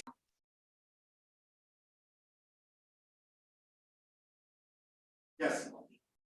Okay, great. Well, thank you for the opportunity to participate by Zoom. I want to reinforce a number of comments that people have made today. One, I agree with the statements about the timing of the hearing. It does make it difficult for a lot of people to participate. I'm taking time off of work right now to participate, and that's difficult. Easier for people to participate that way. A lot of the information online just says that it's live streamed, but the link to the YouTube channel doesn't allow for participation. So because of that, I didn't think I'd be able to give a comment at all remotely. I didn't prepare as well as some other people did. I did submit a letter dated June 1st. I put a lot of hours of thought into that. And I'd ask that you please go and take a look at that if you haven't already. Just to summarize very quickly, comments that I have not prepared well. I'm not blanket against a rate increase. I understand costs go up, but I have an interest that's shared, I think, with a lot of people who spoke today, and that's about fairness. My particular fairness concern that impacts me is that I am one of those low usage customers, and I am not an out of town person. I'm here. There are a lot of us here who make decisions for whatever reason to have lower usage. I went back and analyzed my usage all the way since I became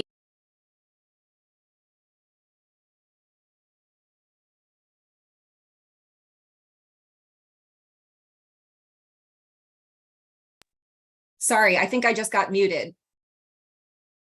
Can you guys hear me?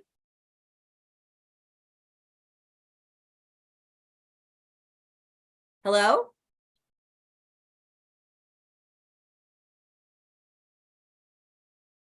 Can folks hear me?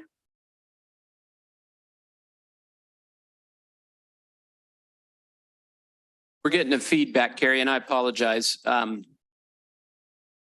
What do you need from us, Corey? Does she have any other audio person? Do you have YouTube playing in the background or anything there, Carrie, that might be providing that feedback? Nope, I don't have anything going on. Change to set and see if that helps. Does this help at all? Can you hear me better now? There is literally no other sound in my background. Yeah, I mean, unfortunately, Well, we do have your comments recorded, Carrie. So we will take those into account. I appreciate you taking the time. I apologize for the technical difficulties. Can you not hear me at all? Thank you for your comments. Can you not hear me at all? Can I try to say a couple of other things? Okay. Anybody else? Oh, so frustrating. we have another one, Marlena, thank you, but again, we're gonna get a. Okay, well, we gotta try it. So But it is Marlena, thank you. go ahead, Marlena.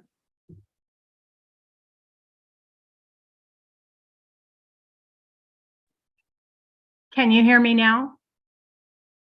Hello?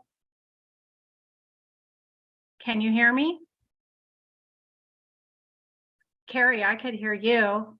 I don't know what's going on here.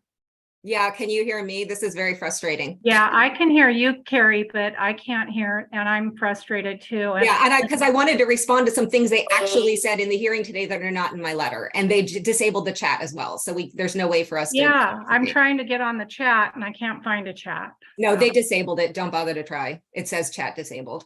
So TUD board, can you hear me?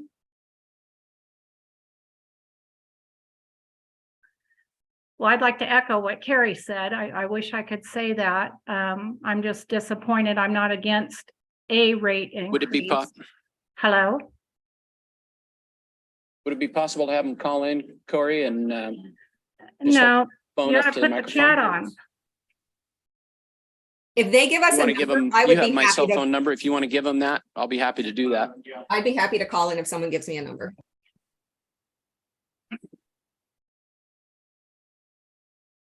Next, I'll have with Carrie and your phone number first.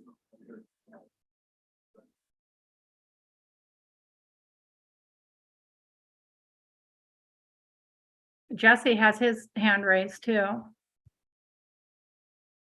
Yeah, I think the three of us, I don't Want to be think, sure to get everybody in if we can. let's give them a moment to see if they can sort this out. Perhaps if it's possible, give you a private line to call into the meeting. I'm not quite sure. I guess they have many microphones on. Perhaps that's the reason for the feedback and they can't hear you because of the feedback. So I apologize. Thank you. I'll be patient.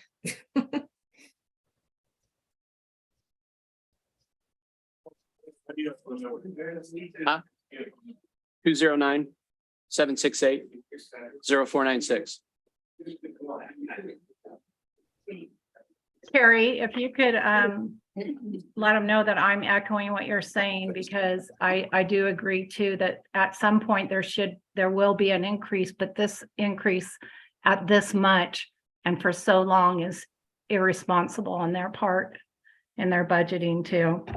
Yeah, Jesse, are you, can you just verify? I wrote down 209-768-0946. Is that correct? Turn it on. Just You showed need to up, turn it on. it just showed So it's up in the cool all the way. chat, Carrie. It's Yes. Okay, as low as you can get it, but it's gonna struggle. I'll call in. Oh, 0496. I'm trying to get this one to shut off and just put that one on. Okay. But it's not letting me do that either.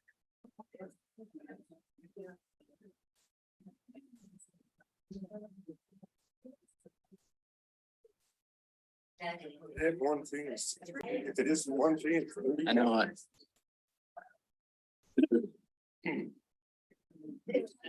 Hi, this is Jeff Kearns. Is this Carrie or is this Marlene? Okay, yeah, if you just want to hang on for a quick second here, we'll get it set up and then we can hear you. And I certainly apologize. Hang on 1 second. All right, I have her on the line, Corey. If you can heat up my microphone. Testing, testing, testing.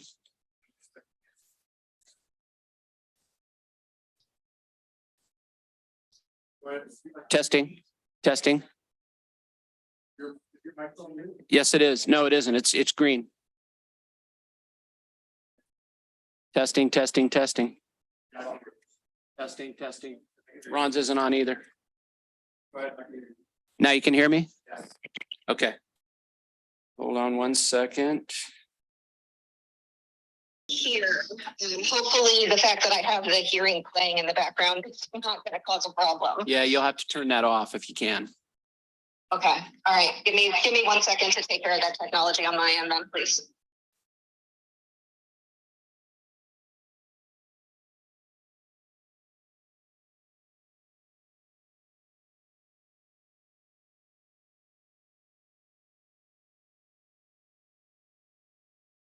Muted the online hearing. Are you able to hear me? Yes, we hear you loud and clear now. Thank you. for your Okay, patience. perfect. Thank you. Thank you so much for working through this technical difficulty. So I don't know where my comments stop. Should I just start from the top? Yeah, if you would just start. All right. So thank you very much. My name is Carrie Liu. I'm a Sonora resident and a TUD customer since 2016. I wanted to start by saying that I agree with a number of the comments people have made today, including about the timing of the hearing. This is a difficult time for a lot of people. I personally have taken time off of work to be able to participate remotely. So it would be nice if you guys could consider the hearing timing for future hearings like this that impact so many people. I also just wanted to say it was very difficult for me to find the Zoom link. And I know now we've had problems with Zoom as well. But I think you guys could make it a little clearer online where the Zoom link is, because a lot of the website just talks about a YouTube live stream and that does not allow for participation. So in any case, because I didn't know I was going to be able to participate remotely, I didn't prepare comments as well as some people, but I have jotted down a couple of notes for myself.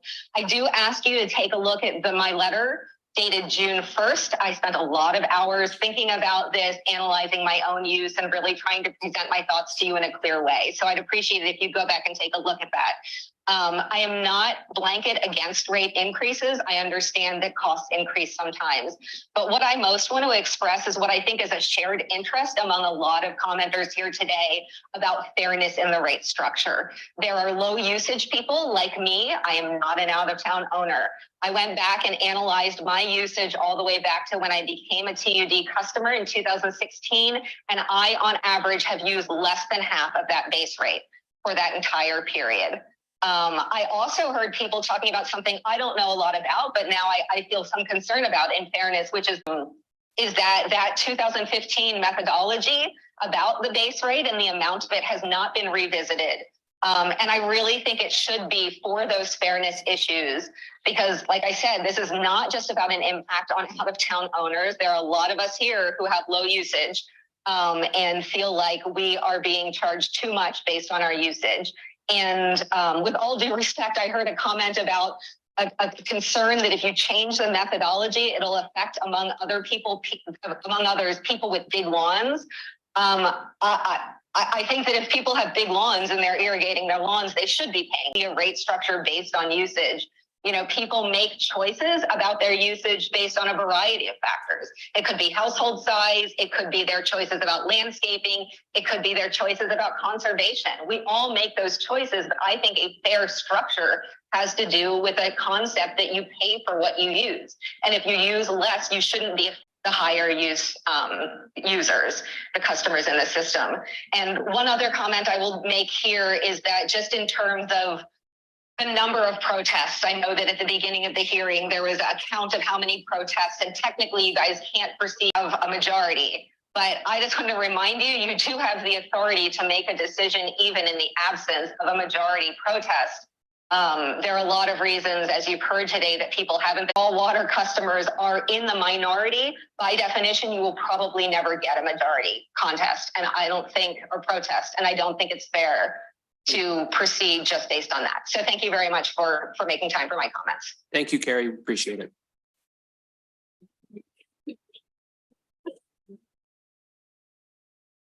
Just message Marlena, let her know. She could be calling you. Okay. Marlena said she was echoing what Carrie was. I'm not sure. Okay. We'll give her a minute or two here.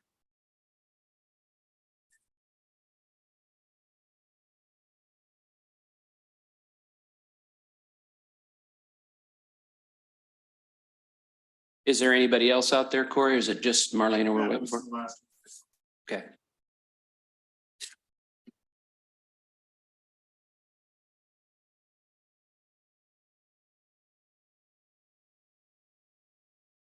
I know Carrie mentioned when she started that she thought Marlena wasn't going to be able to call in, but we'll give her another 30 seconds here just to be fair. Want to be able to listen to her if she so chooses.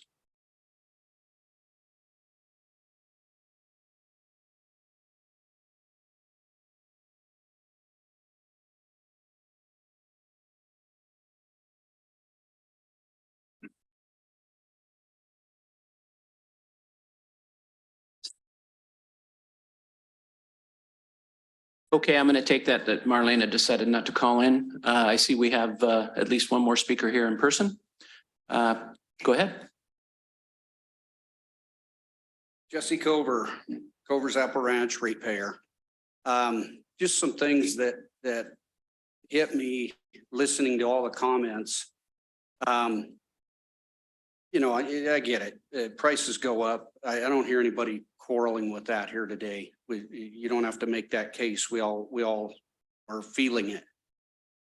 But it looks to me like you've got several things on the, there's several issues that have come up. And I think one of the biggest things that I see is that independent rate study and dropping back and looking at some of these old issues. David Harris did a good job of, you know, talking to the raw water increase that we've seen by our base rate going from 6 months to 12 months. That was huge. And then the increase on top of that, that I think needs to be readdressed. So I would strongly recommend the board at this point. I think Sasha Farkas mentioned it. I don't see the wheels flying off anything if you just hold the phone and look at some of this other stuff. So that would be my recommendation. Not opposing. I run a business. I get it. Costs go up. You'll have to deal with that. But to just move on and not address some of these issues and you know, some of the methodology, I think is well worth the time. Thank you. Thank you, Jesse. Okay, this is going to be a last chance. If anybody else wishes to speak, this is the time to step up. Seeing none here personally in the room. Any more online there, Corey? Okay. All right. We're gonna issue a last call for written protests. I see we've got a bunch in the box over there. If there's any more to be put in there, now's the time to get them in. We're going to close this public comment, and all written protests shall now be delivered into the custody of Board Clerk Melissa Mullen, and she will take them and analyze them to make sure that they qualify as ratepayers and just going to count them. Okay, yeah, first, that's the first step. All right, and for her to do that, we're going to take a break, and I know my bladder needs it, and I'm sure other people do too. So we're gonna, how long do you need, Melissa? Okay, let's go 10. We'll reconvene at 11 o'clock. Thank you.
Could have been worse. I've been at one of these where we're standing and it just didn't stop.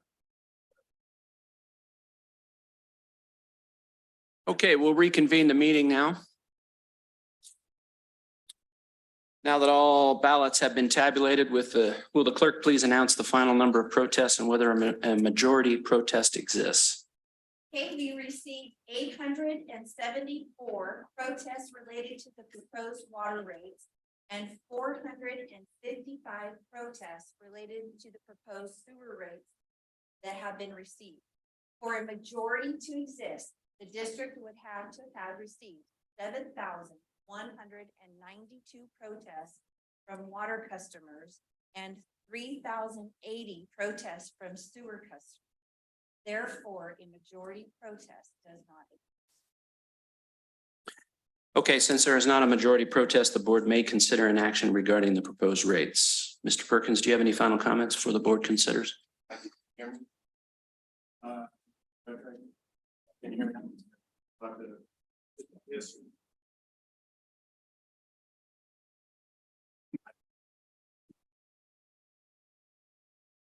Okay, how about that? So here, yeah, my final comments. One is, I appreciate everybody being here and showing up and taking time out of their day at an inconvenient time. I recognize and understand and wished now I would have suggested a different time. I'll take full responsibility to that. I understand and I respect everyone's points of views, what you've had to say. I do, I respect it. Some of the things, I do not take personal. I realize it was not a personal attack, but I do take full responsibilities as what we provided the board as the proposed rates.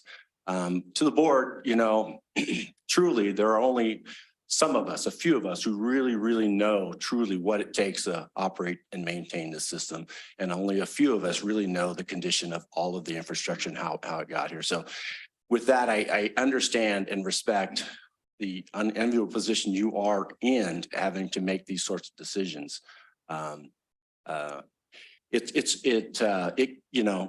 think it was alluded out there, and I'm just going to be forthright. Some of you, in fact, most of you don't really know me, and I know an awful lot of people in the county, but I'll just tell you, there were 35 or 40 or so of you in here today, and I literally will take every one of you an appointment to have as much time as you want with me to ask any kind of question you have of this district and what goes on. It's just my nature. I want to be able to respond to every one of you. It's just not appropriate and it would take forever. But one-on-one, 40 of you, at one at a time, I would not mind taking that time to address any of your concerns and help you to understand what goes on here at the district. So with that, your staff takes great pride in the work that they do. We understand how important it was to be here this past winter, especially, and what went on and responded with great work ethic this past year. And it's been many years I've been here for 30 years and there've been lots of storms, not as many like this, but anyway, we take great pride, and all we're asking is for you to provide us with the resources that we continue to do that great work for the people. But again, the decision is entirely yours, and I respect whatever decision you make today. Thank you. Okay, thank you, Don. Okay, now we'll bring it back to the board. Any board members want to add anything? David, you mentioned something about raw water. I'd like to hold back. Okay. If anybody else wants to.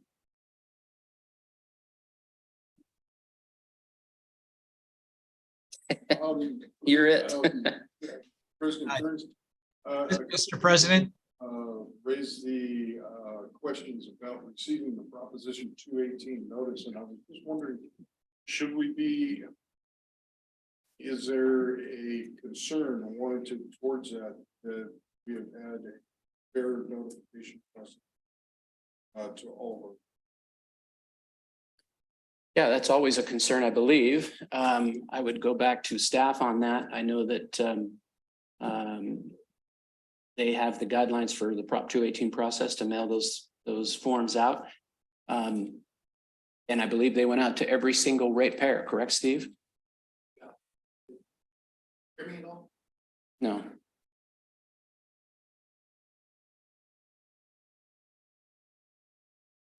Nope. I'll just speak up. How about that? Sorry, technology, great. So, he made every effort to fully comply with the Prop 218 notice. My understanding, Jesse, our attorney, from board, who is aware of this before, during, and after. Essentially, we take our customer list. We're required to mail a notice to every customer, including tenant, as well as landlords, including raw ditch customers. We generated that mailing list. We reviewed it internally. It came up with approximately 13,000. We have almost 15,000 customers, but a lot of them, like the county, the hospital, they have multiple ones. So it just goes to one address. After we mailed it, we posted on our website. We had public, drawing a blank, Dawn did press release, public notice went out. We published it in the paper twice. We had it on the radio. Dawn and President Kearns also did.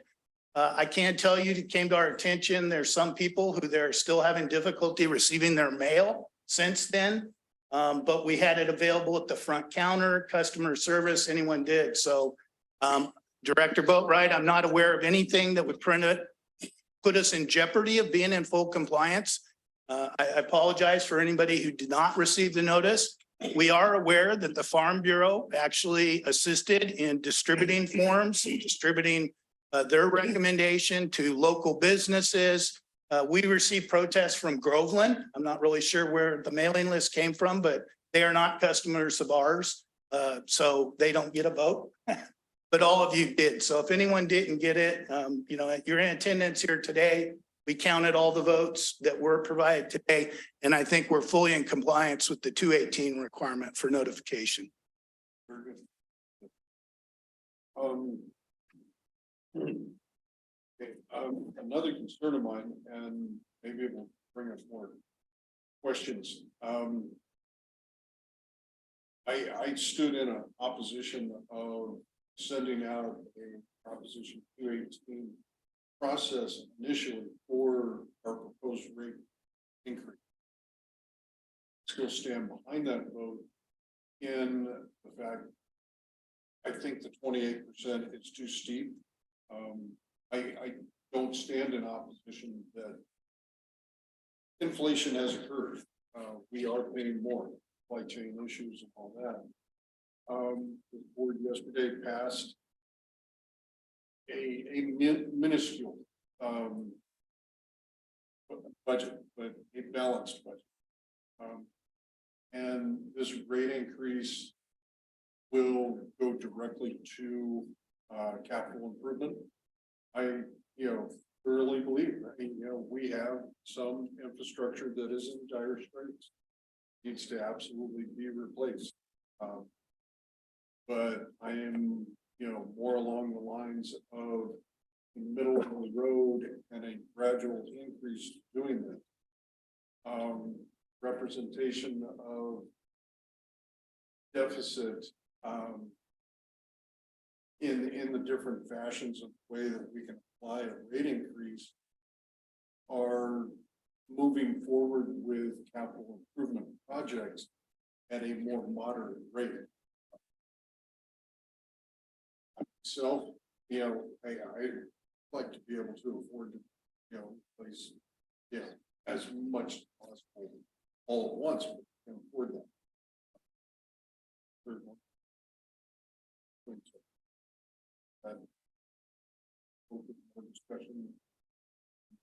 depending on how the comments or discussion goes, may have questions. Okay. Thank you, Mr. President. Thank you, Director Boatright. Anybody else? Director Jacobs? Yes. Am I on? Yep. Great. Yeah, Director Boatright, I share your concerns about having such a steep rate increase initially, and then, you know, should have been, if I were designing it or I was, you know, it makes more sense to have a more more level rate increase. But when I learned from Mr. Sheffield that the impact of that would be an additional $13 or $14 million,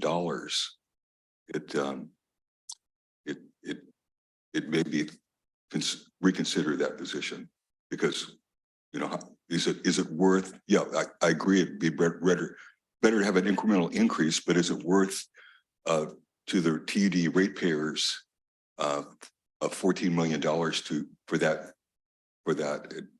To me, it didn't make sense, and so I went with the proposed rate schedule. Thank you, Director Jacobs. Director Balin? Well, first of all, could you hear me? Uh-huh. I want to thank everybody again for being here. It's really important to us to get the feedback of our customers. And I just want to recap some of the things that I heard that I find concerning. And that is folks that have limited income spoke up about an unfair burden with this current way it's being distributed, which goes back to what Director Boatright said.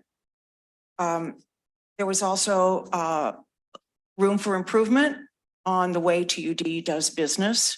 I heard a comment about currently TUD only has 2 revenue streams, and that's water, basically water and sewer. And other water districts have hydro and they have recreation. So it's increasing that even in the direction of grants, because after all, raising rates should be the board's last resort after every stone has been unturned of improving the way we do business. And I also heard about the what was it? The look at the possibility of lowering or creating a tier for those that use either fixed income or minimal use of their water. I know Mr. Sheffield explained the reason why, but yet the issue still remains for people here. It's very real. So it's a hardship, said. And then I also heard about the way, I guess we would call it, the level of service for the raw water seems to have decreased. And that is something to look at, as well as the raw water methodology for calculating the raw water. We had talked about that before at the last meeting. Certainly these things need to be, I would think, revisited. So with that, I feel more after listening to people's concerns here that some kind of balance between the affordability and the cost of business, I would like this board to arrive at something like that. So Director Boatright, I think I'm leaning more in your court. Thank you, Director Balin. Director Ringen? Okay, we've got several things I wanted to bring up. I've been involved with TUD for many years, and on the board for quite a few years. I've been through this process at least a couple of 3 times, and it always puts the board in a very bad position. Not that we don't like having raised rates, and I'll just say about what Dr. Boatright and Dr. Balin just said, that I'm just a few days from 77 years young, and I'm on a horribly tight fixed income. It's probably less than every person in this room, and I'm not going to be real happy when I get that first bill to the 28% increase, but you know, I really do kind of like drinking water and having water, cook and wash the dishes and take a shower once in a while, things like that. And if we don't have the water because we're in debt, that doesn't make good sense at all to me. I've been in business my whole life, and not now. Pandemic took care of that for me, but yeah, I just realized that if you need it, then you need it, and you just gotta buckle up and figure out how to get it done, and that's what I'm gonna have to do. I don't know where that money's gonna come out of my budget, but I'm gonna have to make it work somehow. So that's one thing. And then the other thing that I wanted to bring up, with all the years that I've been involved with TUD, one of the first things I did when I first was on the board is I walked into the district engineer's office and I said, I want to see every bit of the infrastructure. I want to meet all the people that are running this thing. And he just got fell over. I was the first director that ever asked for that to happen. He made it happen. You know, I would go out on field trips, and I've seen pretty much everything. And what I'd like everybody to know is TUD did not build it. We don't have that our crews build is great, and it's top of the line. We inherited everybody's garbage.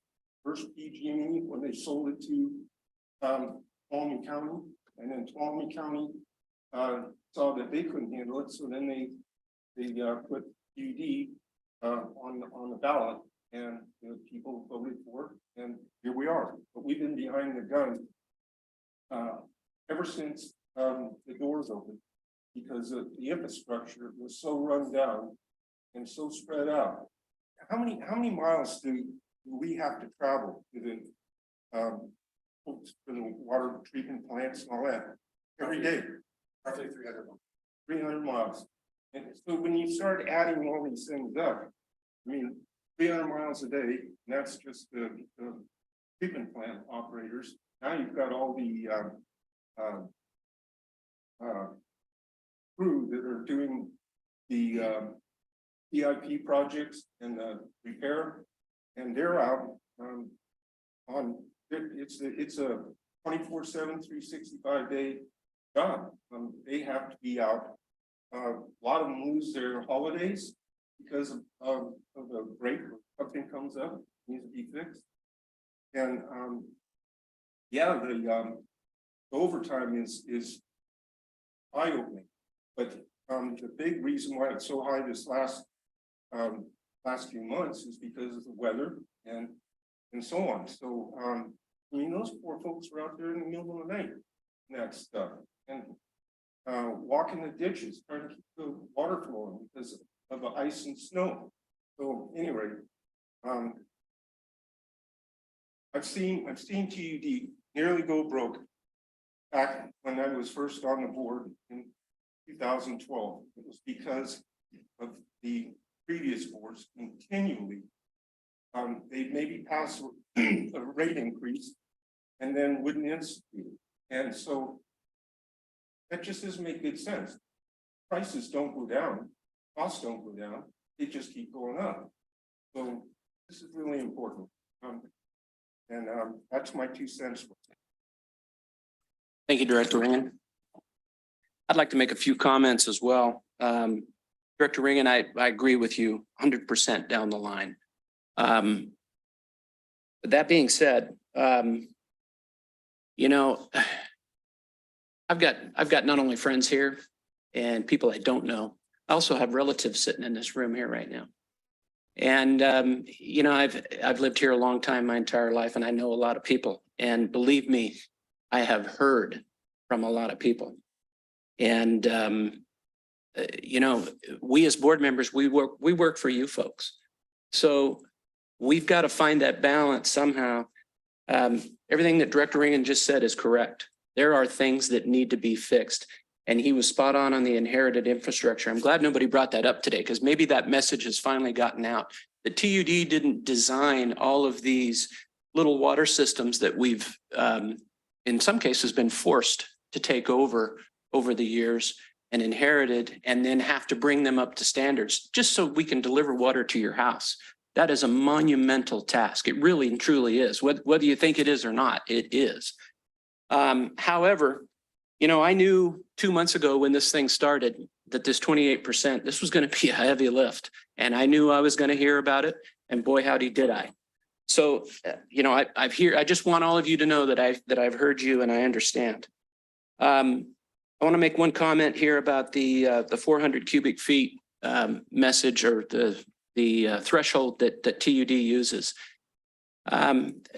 Some of you may know I own a small water company up the hill in Cold Springs, and our base rate includes 400 cubic feet. I know a lot of other companies up and down the state also include the 400 cubic feet base rate.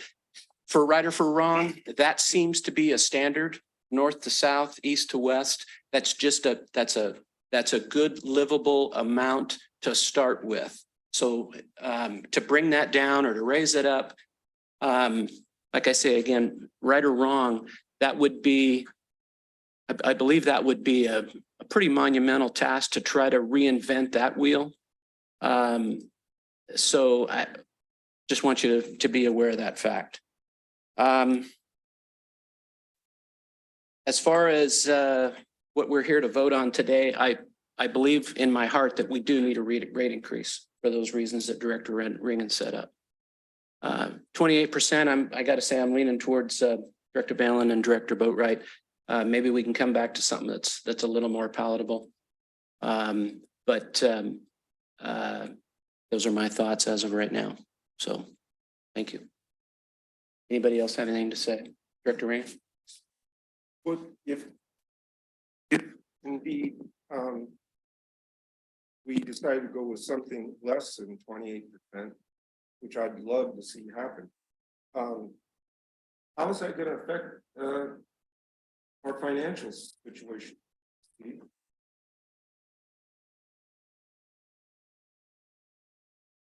Well, mainly it depends on what's the board looking at. I mean, what we've presented here is to basically, you know, break even, make the ship right for next fiscal year. There's a lot of uncertainty down the road, years 3, 4, and 5. Is inflation going to continue? Is cost of service going to continue? We just don't know.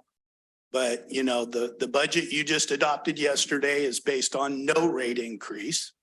What we have recommended, what the board tasked us to provide, would cover the existing services, the existing account. And again, you know, for the majority of the customers, it'd be additional $18 a month. Obviously, for some customers, it'd be quite a bit more than that. Raw is a whole different ballgame. But, you know, as it stands right now, if the board doesn't change anything, we'll proceed with this very severe limited work plan and budget for next year, and then take a look to what we want to do with that. You know, I hear back here, kick the can down the road. We've had previous boards do that. You know, part of my concern is that the main reason we're here at 28%, unfortunately, is because we didn't do anything for the last 3 years. And we experienced the highest inflation ever. Prior to that, the board didn't adopt the recommended option. They went with something less. That added to this. Prior boards to that, you know, TUD's been here 30 years. We have a history of not doing any rate increases. Nobody likes a rate increase. You won't get reelected, whatever. So when we don't do a rate increase for a number of years, then it causes it to spike higher. If we could restart and do everything else, I mean, under our model and how we're delivering services, ideally, we would have some kind of a cost, a CPI every year, maybe 1%. What's that? What's a livable amount? Obviously, $18 a month is different for me or somebody in the audience or somebody else. To you board members, again, I'm just, you know, struggling with that. But as far as our financials, like you mentioned earlier, any proposed increase would go to the CIP budget. The rest of the operational budget is intact in what we adopted yesterday.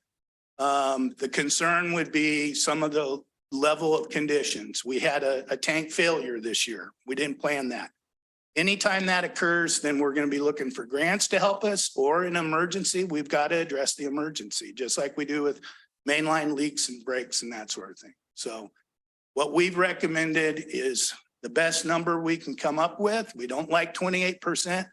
I was very afraid that it'd be a lot higher than $18 a month for the average customer. I realize that's still a lot, but you know, if depending what this board does, that'd be the effect on the financial situation. Long term, again, go outside of a year or more than that, that kind of changes the picture. So you brought up that tank that we lost, and it wasn't just we lost a tank. We damaged some people's homes and caused other types of damage. And I guess my question, Eric, is how many more of those hand grenades do we got out there with a pin out?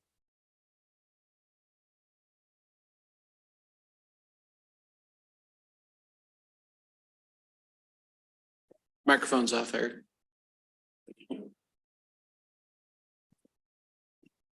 20, possibly more. So if we can down the road, we go for something less than 28%. And those projects are going to be, not only will it cause the money problem that Steve brought up, but then all those projects are going to, and it's going to get harder and harder to get those things caught up before they blow up. I don't know. I think we'd be being very foolish if we didn't do it. And like I said, I'd love to see something way different than that, because I'm going to suffer big time over it because of my budget. But man, I like water. So anyway. Director Jake, I'm sorry, you done? Yeah. Well, the public comment is closed. Director Jacobs had a comment.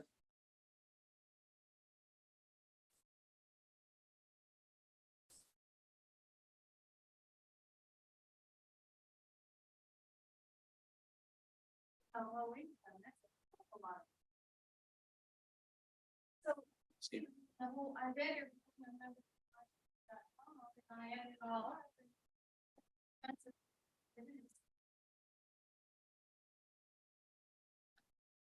Go ahead. Steve, do you have a comment? Well, I mean, just to clarify, she's correct. And that, as I said earlier, we have three classes. We have three types of customers. We have water only, which is the majority. Water only is about 8,000 to 9,000. Sewer only is 650. And we have another 5,500 of you who have both water and sewer. Both water and sewer, as the chart shows, that was in the earlier presentation, would be an additional 18 for water and not. Sewer doesn't change based on your usage or number of people in the house or that sort of thing. It's for now. But yes, you're correct. For those sewer and water customers. Yes.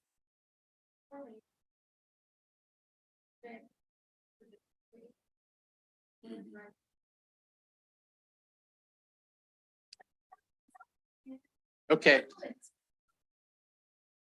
Okay. All right. I'm sorry. I apologize, but the public hearing is closed. We have to follow our rules here. So I'll bring it back to the board. Director Jacobs, you had a comment.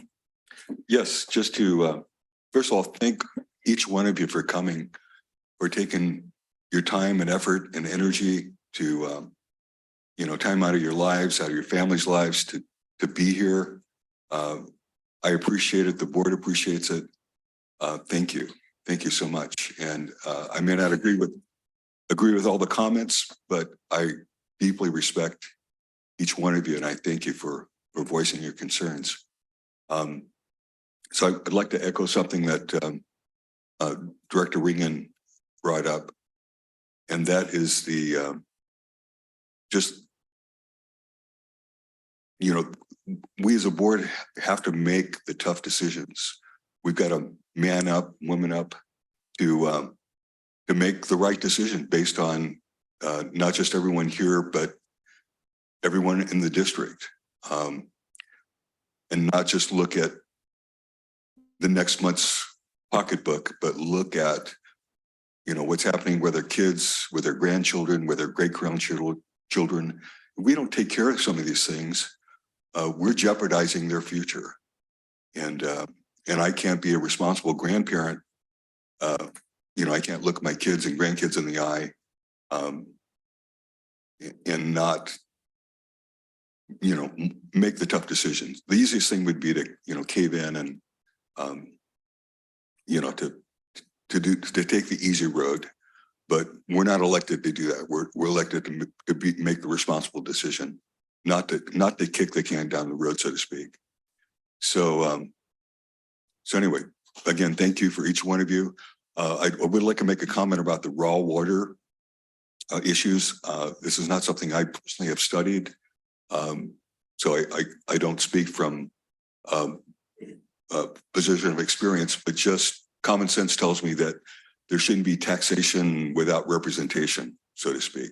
So all you raw water users, I would definitely support a rate study for specifically the raw water use.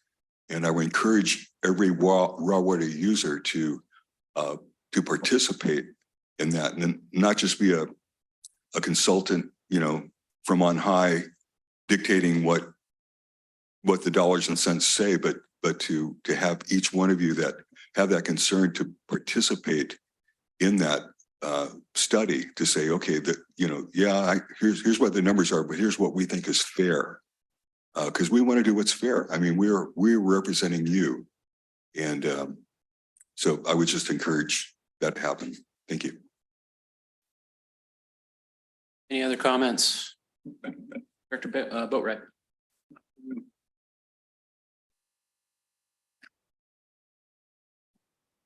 You know, talked about, you know, tank failure earlier this year. And then, you know, speculation as to whether we have other infrastructure that potentially as much as a risk as, you know, this one displayed. But in full transparency, the tank failure itself, it is a capital item. But I'm wondering how much the insurance company, certainly the insurance company, took care of a portion of the damage.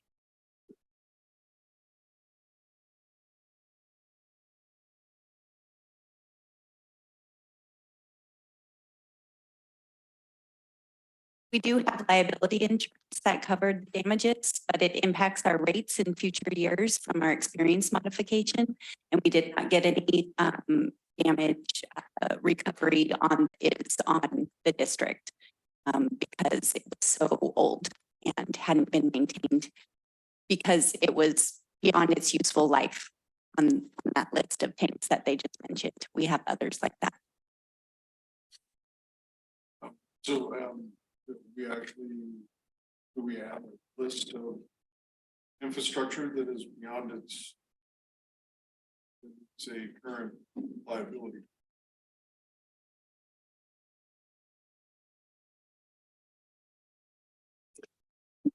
Again, for those of you who don't know, my background here, 23 years, 6 months, and a bunch of days. All of that, well, the majority of that time, 15 years, was spent in the water department. I have touched all 88 tanks numerous times in my career. When I first started, we had 88 tanks, but well, we grew to own 88 tanks. So I've touched every one of them. I can personally vouch for the number of tanks that we have, 61 now, and there are 18 specifically called out in this current 5-year capital improvement plan to address that are in some degree of decay. Some of those 18 are tanks that are fairly new that we want to preserve and not have them go bad, like the ones that have. Others are in very dire straits and need to be addressed today. Actually should have been addressed years ago. Some of those tanks have had no climb stickers on them for about 7 years because inside the tank, some of the rafters are down.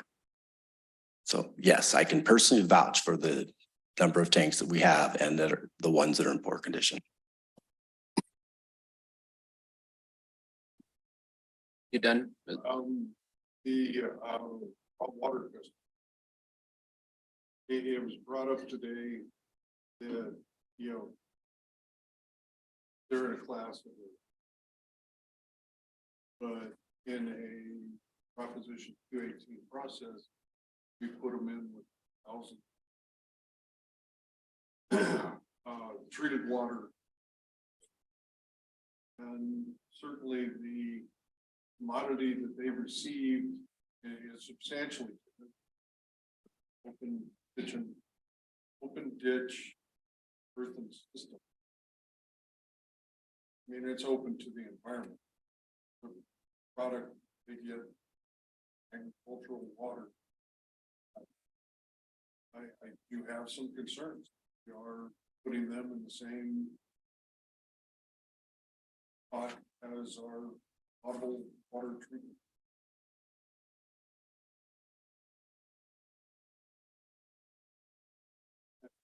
It's just wonder. And I realize, you know, past boards have kicked the can down the road.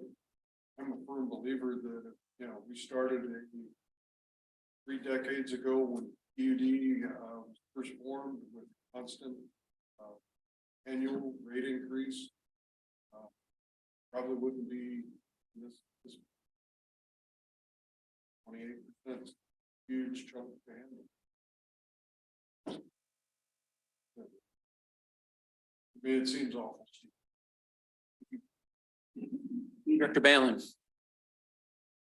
Thank you. Based on yesterday's budget review, we had some slides presented to the board, and there was a graph that said that labor was 59% of our total outlay. That's what I'm looking at. This one with the blue, that one. Okay. So we talk about the tanks, okay, but that's the capital improvement. Yesterday in Steve's budget, I think, looked at 9 essential capital improvement projects that would move forward if we didn't do any rate increase today. Okay, so those were included. We also have 59% labor. That's what you can do when you show up to work, regardless of a capital improvement. You have labor. We have an amazing crew that goes out every day, whether there's money for capital improvements or not. There is money for non-labor. In fact, 20% of our outlay, or 6.3 million, is for chemicals and those kinds of things to go along with the 59% for the labor. So that's here. Those are fixed costs. So my way of thinking, if this is a hardship and there's a way that we can compromise, what would it look like if we redistributed the increase? Again, I'm not arguing that we don't need that. I do recognize costs go up, but if we reduce this huge hike at the beginning to 14%, what would that be? $10? Reasons. I think we do need to really look at the ditch system. And I think we need to look at the very fact that PG&E may need to come in and the board may need to adjust this rate increase differently further down. And I just wanted to build in something that isn't so burdensome for folks. And 2, leave the door open in case and when PG&E comes back so that we have some flexibility. So Steve, I just kind of did a swag here of 14% And then, or let's say $10, $10, $10, that's how my mind works. Just something that, so it's just not so steep. So you were doing fine until your last sentence. So what? I'm sorry. Till your last sentence. So just fine. Yeah. Oh, okay. So the proposal that's recommended to the board. Yes, 28% the first year. We're talking water, sewer is in this picture as well. But we're talking 28%. The next year is 2.5%. The year after that's 2%. The year after that's 1+. The year after that's 1. The general Prop 218 rules or compliance, and Jesse can hone in on this, but as general speaking, you board members can reduce any of the recommended amounts, but you can't increase. So if you said, I don't want 28% this first year, I want it to be 10, whatever 10 works out to be 14, you can't make the second year higher, or the third year, or the fourth year, or the fifth year. Higher than the two that was. Higher than what's in this proposal. Right. You could go ahead and say, I want it to be $10 next year, and then we'll relook at the other 4 years. We'll have to go through this process all again and everything else. But the general concept is what was noticed to the customers, what's provided, you can reduce, but you can't increase. So you can't just take, well, it's 37% over 5 years. That works out to 6.5 per year. So let's do that. No, because we've already represented that future years, it's only going to be 2%, 2%, 1%, 1%. Sewer kind of has a similar, except it has a sizable 17% increase first year, and I believe 14% the second year, and then it drops to very minor amounts. And the thinking was, get this first one. Hopefully we survive the first one, and then we won't have to continue going back to customers, and we can watch it and straighten it out. But what you just said, if the board wants to propose a different amount, you can't increase any of the other years. Jesse can correct me if I'm wrong, but that's what we're going with right now. I think it would be subject. Yeah, I think it would really be subject to challenge, court cases. I mean, they love to argue this stuff in the court and everything else, but the safest course for the board is here's what's represented. Here's what's been noticed to customers. Heard them, you've heard us. The board needs to make a decision. From my perspective, the decision is go with the proposal as is, go with something less the first year, or don't do it at all for right now. Still have the floor, Director Balin. So in other words, the board would have to essentially go back to the drawing board and reconfigure it in a different way, a redistribution, and then refly the 218. So it's not dead. It's just that that's what would be a decision for the board. And we talked about this last December in there, that if the board chooses, another thing is the board chooses a different methodology. You all say, hey, I want to separate raw water or do whatever. That throws everything out too. You basically have to start over another process. So when we started the rate study in December, we kind of said, here's what we're going with, here we is. So if right now that's the decision, then we would restart the process.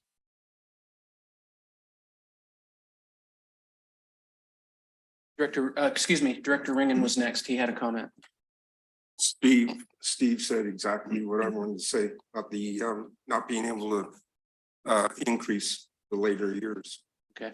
I'm sorry, Bob, the public comment's closed. I apologize. I'm 48 customers, 480 customers. And I sell the water after I buy it. I've got to be fair to them, 480 of them. And half of them. But I have a solution. And it's what I'm going to charge them. And I took your 85% increase and didn't charge them any increase over the last 5 years. But this year I'm going to charge them 10, next year 10, following year 10, to make it balance for your book, 5. Yeah, you're a mutual? You're a Yeah, mutual? Yeah. So you're not under the 218 process? You are. Okay. Director Boatright. How much did you have a total cost of what it cost us to go through the 218 or district? Well, when essentially for us, it's the mailing cost, the time of doing the public notices, all that sort of thing. The rate study was actually done in-house here. But the mailing typically is, one of the things we discussed before. I've heard a lot of people say, let's use an outside consultant. We've gone back and forth over the years. When we started at PG&E, we went out and got an outside consultant. The last time we were at a rate study, we looked at a consultant. We ended up using the interim GM to do it. We used a consultant before that. In the last year, I've researched it. And again, it's a matter of trust and confidence. And I'm not hearing a lot of that here today. But, realistically, and I said this to the board in December, if we were to do a full water and sewer rate study, 218 process, including identifying separately raw and separating that, my estimate would be $250,000 to $300,000. The board tasked our staff to do it. It was a combination of finance, engineering, field crew, every board, everybody else, to present what we think are our best numbers right now. But if we restart the process, I would expect a budget of at least $250,000 to $300,000, and I would anticipate it to take at least a year based on working with these consultants before. We do all the work, but they take all the credit. So for a full-blown rate study, we're looking at 300,000. But for another proposition 218, should still ratepayer money, still being, there's a comment today from one of our people in the audience that, hey, it's our money that we pay to you and keep going.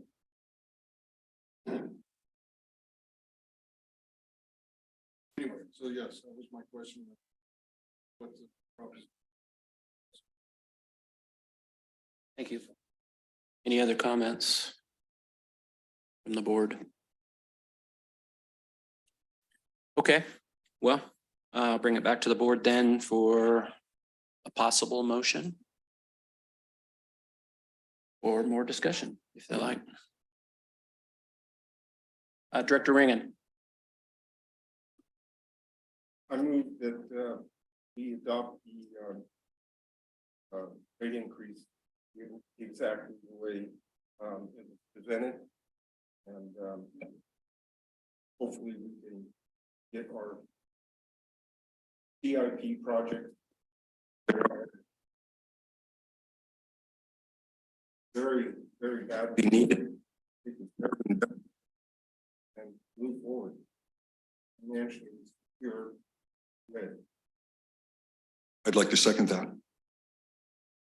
Okay, it's been moved and seconded to approve the rate increase as proposed.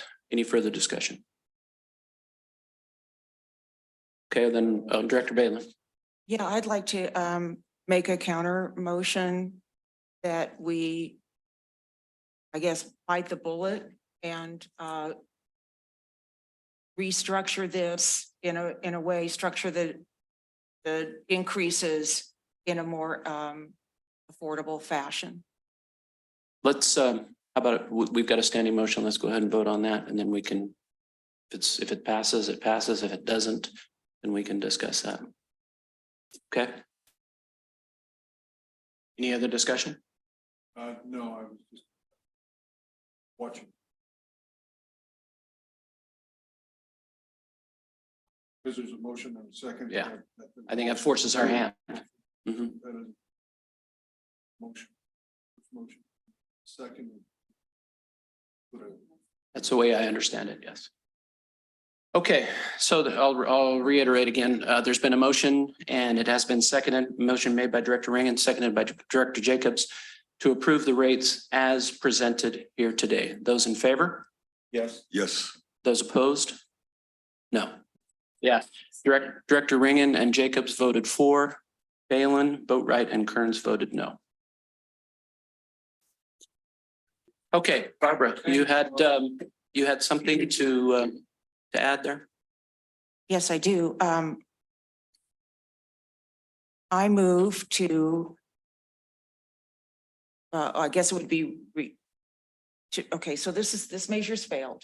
Okay, so I move that we relook at the strike a balance between the affordability of the rate increase and balance the affordability with the cost of service, whatever those numbers come out to be.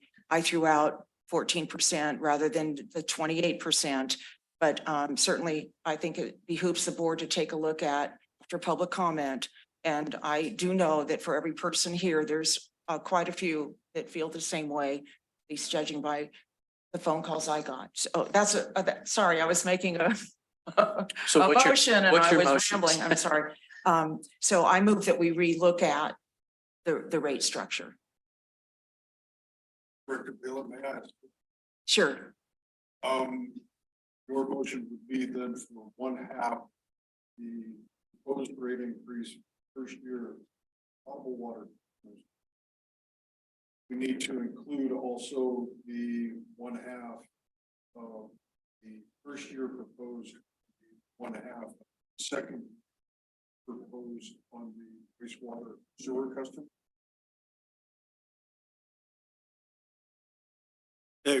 I think we need to discuss that. I mean, I think the board needs to work with staff. Well, I mean, just kind of, trying to help work with your motion. Complete, because the rate increase was on both the I see. water customers as well as sanitary sewer customers. Yes, I see what you're saying. It would motion also affect sanitary sewer customers. Here, and I know Steve has a comment here, so I want to get him in. I didn't hear you say 14%. I didn't hear that in your motion. Right. No, to be determined.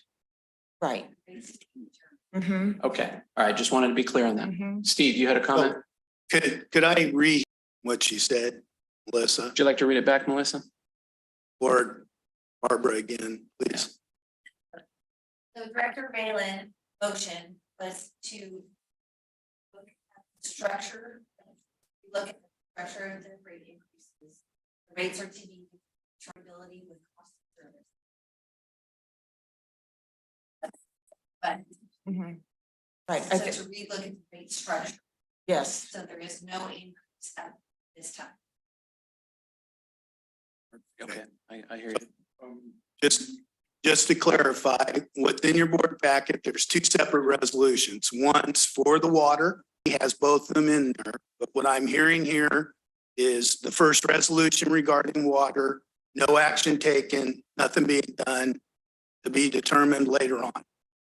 I thought I heard something about separating potable versus non-potable. That would be a distinct change in the methodology.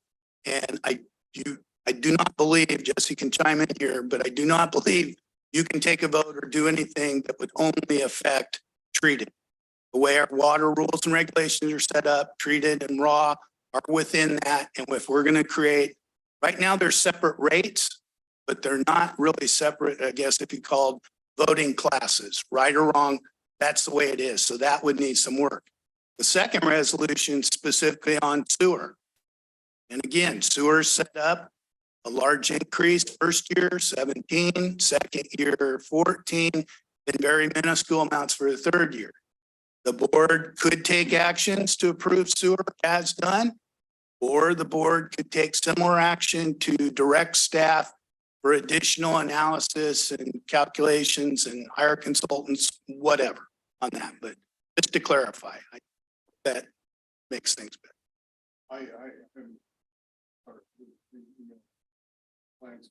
The overview was.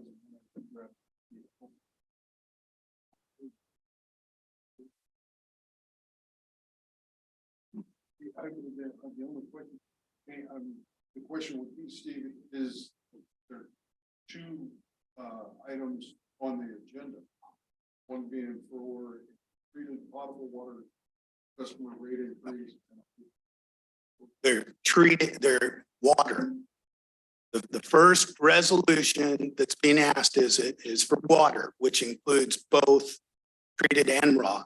The second one is just sewer. And then the third item by motion is to approve the rate study, which sounds like we're going to redo that. So the only decision the board has to make, if the decision vote on this issue dealing with water, then the second issue would be sewer. Then I'd say no action necessary on the study. Okay. Barbara, is that how you want your motion to read? Okay, so we've really focused, or I've focused on the rate increase regarding treated water. I have not focused on the rate increase on the sewer rate. So I don't know what that is, Steve, a month. But what, can you recall what the increase for sewer is a month? $9. Yeah. Okay. So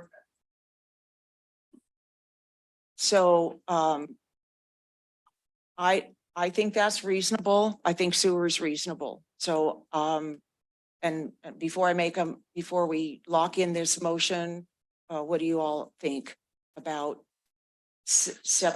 clarifying that we're just dealing with treated water, but yet the action item number 2, to adopt the resolution for the wastewater and go forward?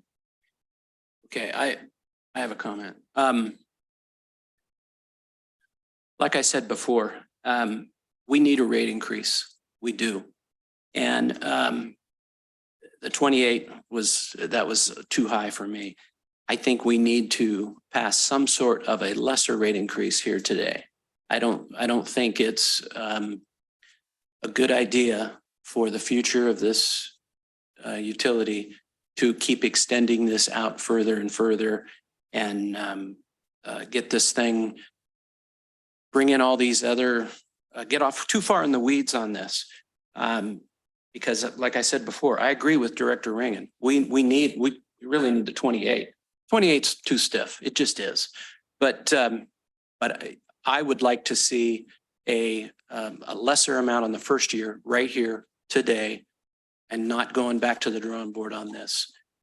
Those are my feelings. Anybody else need to comment? Vote right. I think I would. Motion stated has to be a rate increase equal to 1/2 first year,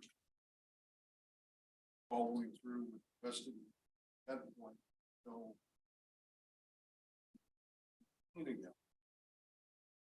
also the same applied to the sanitary sewer customer for the first year, second year, 1/2 further investigation.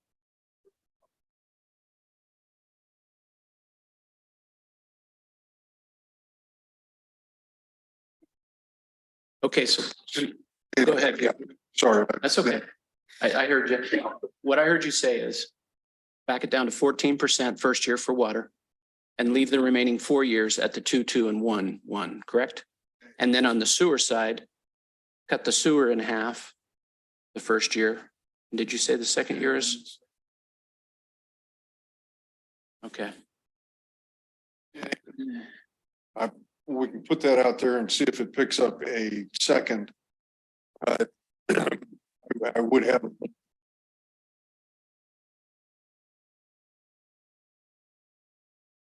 Okay. Chair, since my motion has not been seconded, I would like to withdraw my motion. Okay. For the good of further discussion. Thank you, Director Balin. Okay, so go ahead, David. You had you wanted to talk more about the sewer side. As we were in the board meeting to approve going for the USDA loan, the comments and all that were brought about then, and I asked the question straight up: are we going to have to raise sanitary sewer rates to pay for this loan? And the answers that I am remembering, I'm not going to repeat them, but because that would just be hearsay.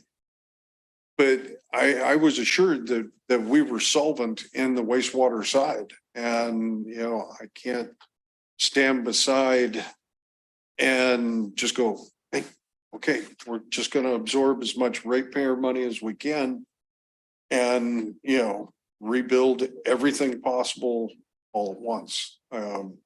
I do believe that inflation has taken place.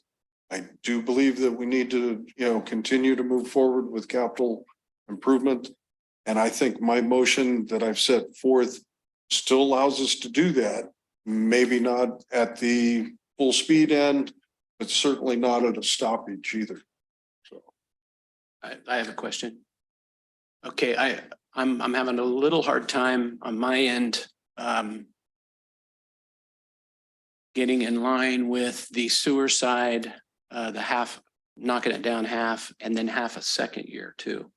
That one I'm not sure about. I got to think about that a little more. But the other side that I wanted to say is that personally, my feeling, not as a director, those of you that have sewer, in my opinion, are very fortunate. I'm on a septic tank and leach field. I would love to be on sewer. I would love it. And I would gladly pay the fee that we're requesting or that we're asking for here today. So I just want you to be aware of that. And I would gladly shut off my septic tank and leach field to hook up tomorrow if it was a possibility. Unfortunately, it's not. I just had to get that out, David. So well, I agree with you. yeah. But the sanitary sewer rates, I believe the first year was 17 and the second year was also in the teens. That was a 13. So in the first 2 years on the sanitary sewer customers, we're imposing a 30% rate increase under what was originally proposed. Mm-hmm. That's why I said. Okay. I don't know if there's support for my motion or. I'm halfway there. Halfway. Anybody else? Director Balin? Would you have a number in mind for the reduction of the year? For the water, you mean? I don't right off the top of my head here.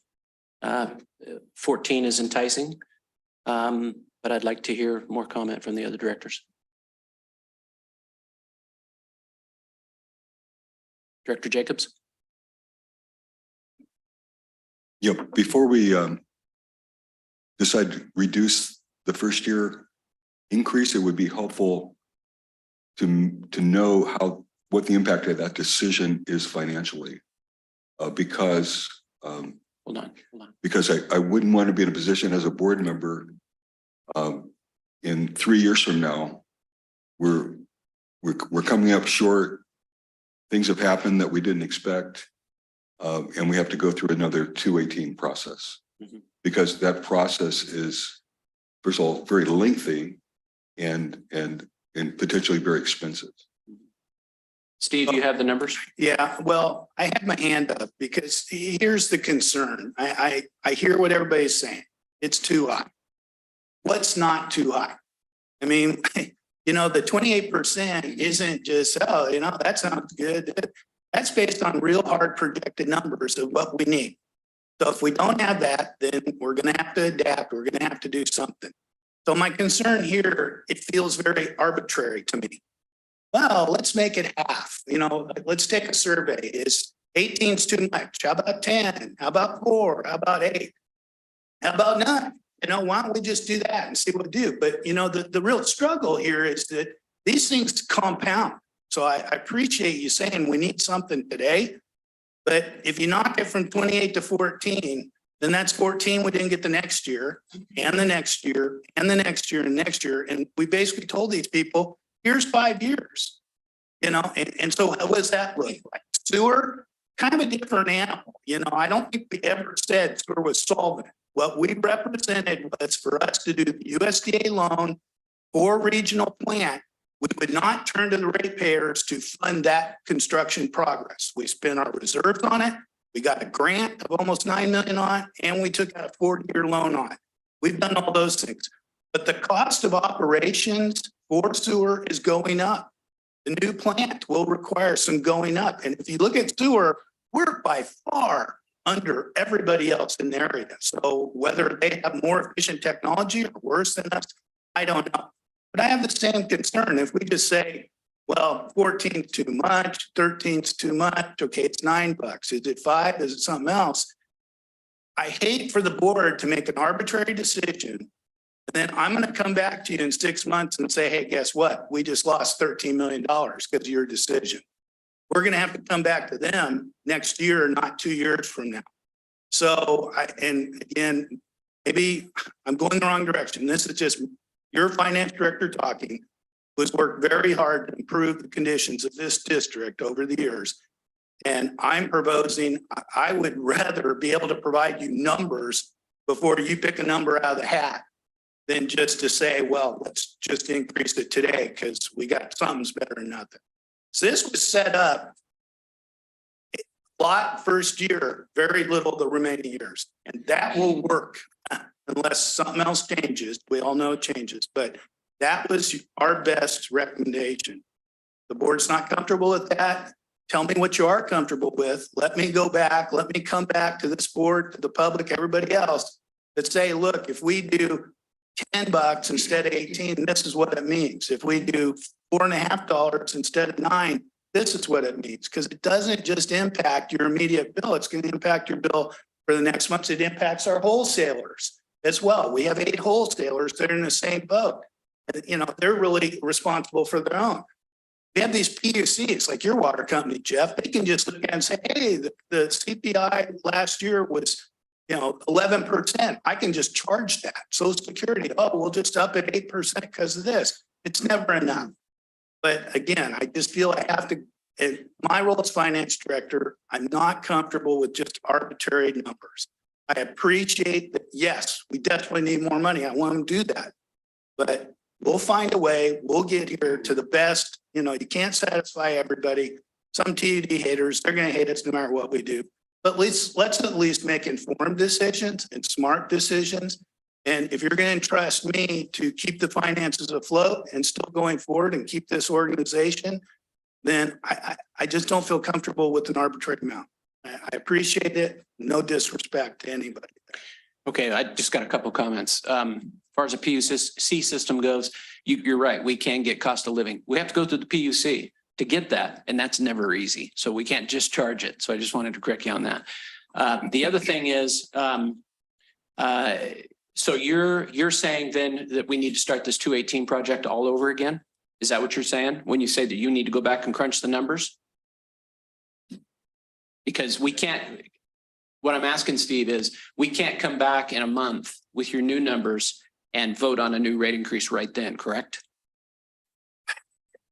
And we will get Jesse to weigh in. If what's happened in the past, just like you say, if you all tell me it's $10, okay, that would be approved.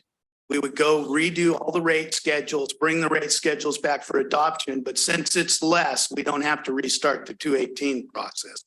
So if right now you're saying you want that 28% to be less and the super rate to be less, you tell us half, $10, whatever, we can go calculate that, bring that back. And as long as it's less than what was represented to the board, I believe in a future meeting, you can approve that. We don't have to refly it unless we change the methodology. If we separate raw water out of that, then that would trigger a 218 process. In my opinion, I'm not Bernie, but that would trigger that.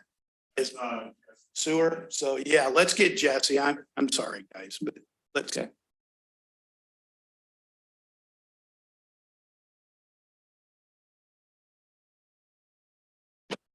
Testing. Is that good? Come on over here, Corey. Testing.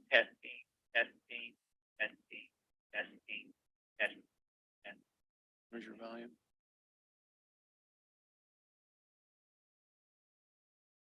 Is it up? It's on speaker. Testing. There we go. There we go. Testing. Go ahead, Jesse. Testing, We got you testing. now. Okay, all right. Thank you, President Kearns. All right, Jesse Barton, the District General Counsel. What Steve is contemplating is not set forth in Proposition 218. The process that public hearing, the board either adopt or not a schedule that was proposed in the notice of public hearing. If the board wants to come back and in 30 days after it has additional time or Steve has additional time to review a change, that's not described in Prop 218. What the process is, the board is to either adopt or not something at this hearing. I'm sorry. Okay, so as proposed or something less, correct, Jesse? That's correct. Okay. And Fred, someone who's listening from the outside, I'd like to know what less means, because when I look at the schedule, what I'm confused by, are we going to, is Director Boatwright's suggestion going to simply cut the first year? The first year is proposed under the water rates to be $82.54. What happens in the second year? Is he proposing that in the second year, the amounts remain at $84.69, or does each year, or is each year reduced proportionally associated with the reduction in the first year? That is unclear to me. Subsequent years, Jesse, were to remain the same. Okay. In my motion. Sanitary is 1/2 for the first and second year, and then the years to remain the same. But I think what Jesse's pointing out is if you look at the schedule, it's not just blind percentages. It actually has a number. So that whole schedule here, but boy, next year you're gonna get 9 plus 18. So I think that's what Jesse's directing.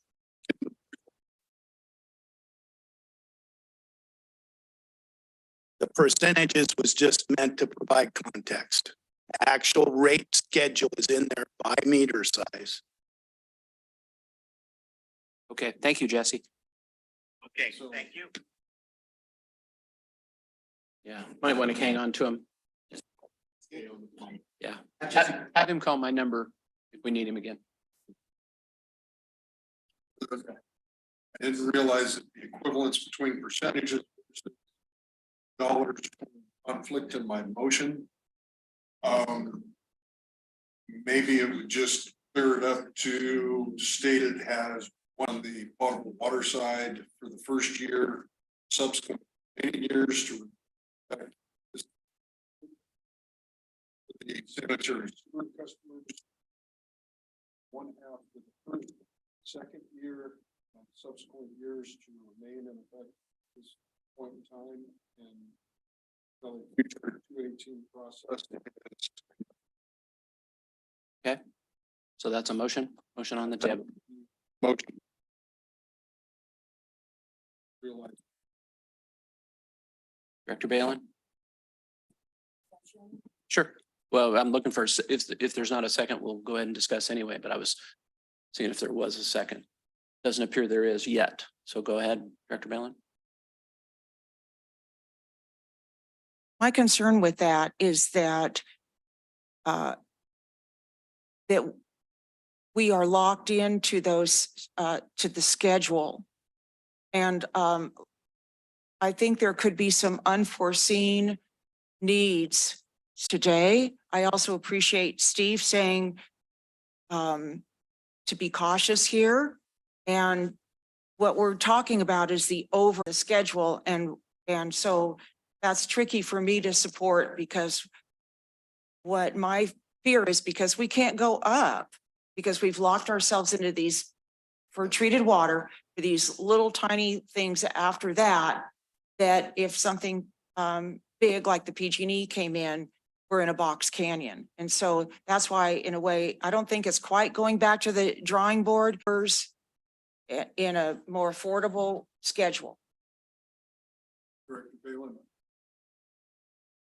And the intent of my motion is not to totally, change another 218 process or a 5-year process. Actually,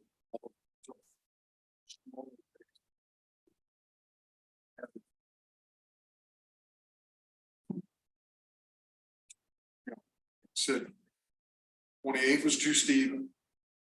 1.5 is that way we have moved forward. And like I said, maybe not moved as far forward as some would like.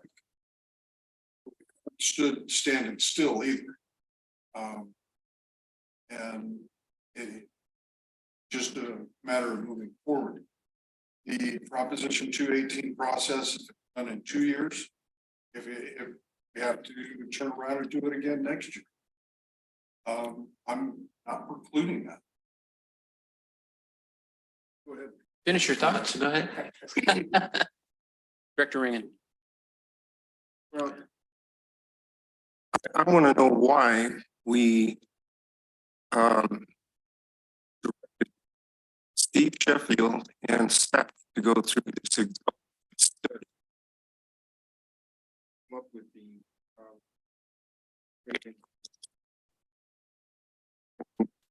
we all were having this year back when that first came out, the rate study, but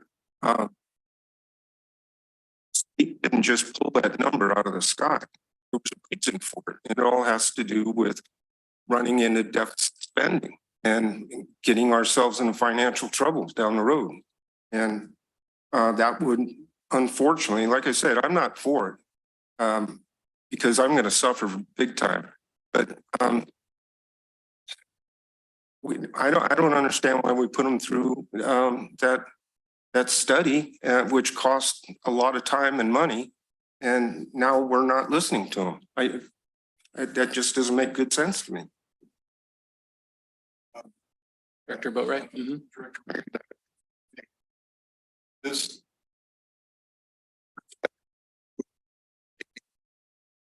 same reasons for voting against sending out the Proposition 218 stated back then. That point in time, the percentage numbers too high, and trying to get a more no problem. Board has put us on this track. This 218 process has went through. First vote to approve the Proposition 218 as is. Okay. We're at the crossroads of, do we sweep the whole thing off, take a break from this, start all over again?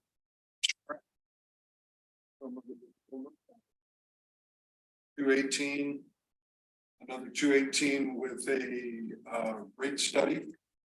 Very, that one's financially burdened. So we're just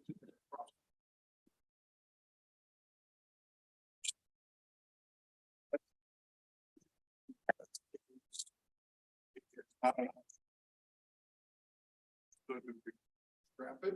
Is there a competitive motion from the to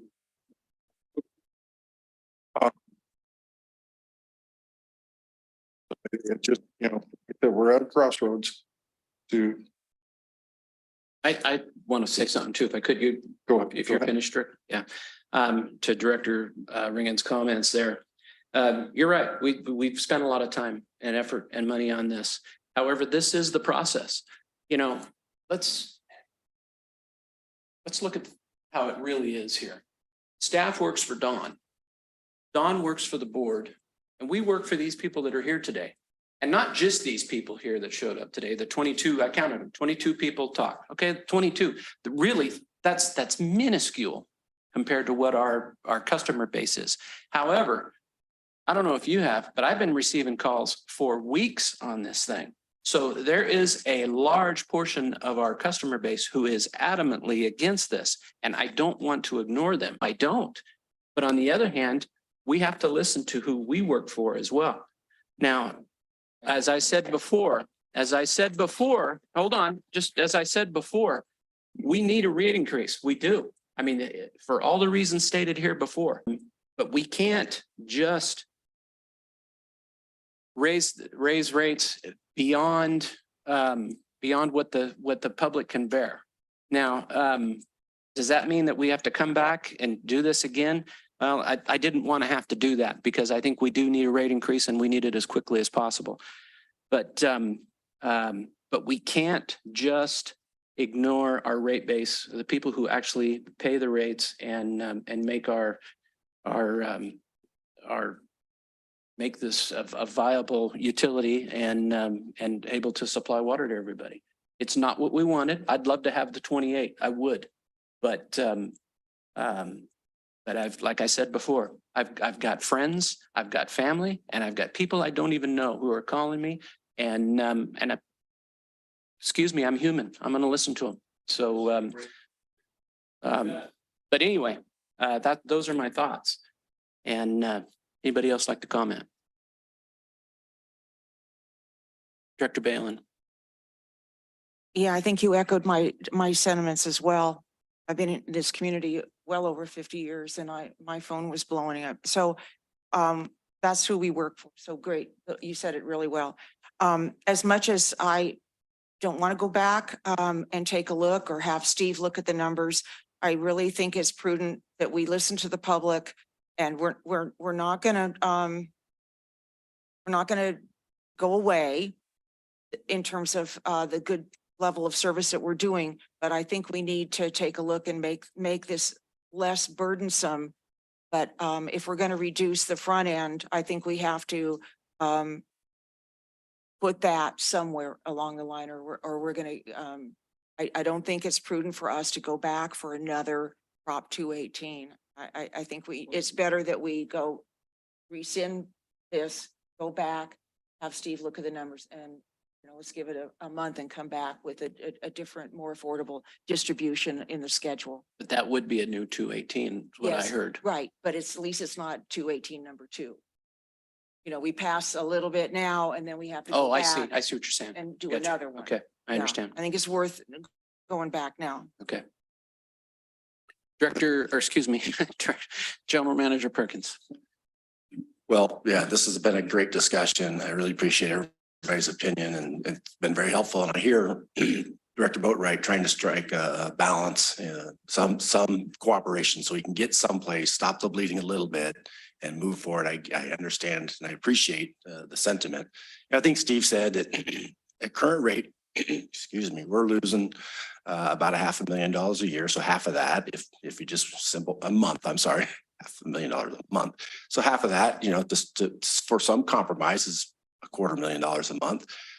So I can understand that and visualize that. And I'm being really simple with my numbers. It's way more complicated than that, but I'm just trying to keep this thing simple. Now, this board has the ability to adopt rates today that are less than what's proposed. And you have, in the succeeding years, you have an option to adopt the rates as proposed, or cut them in half, or not impose them at all for the next 4 years, right? You also, at any time during this process, like for instance, if PG&E calls and says, hey, Don, guess what? You have the option to call for another 218, another rate study, right? You have options ahead of you. What, as far as I can see, you're not locked in a box canyon, in my view, based on your actions today. Now, if Jesse disagrees with me, please chime in. Thank you, Don.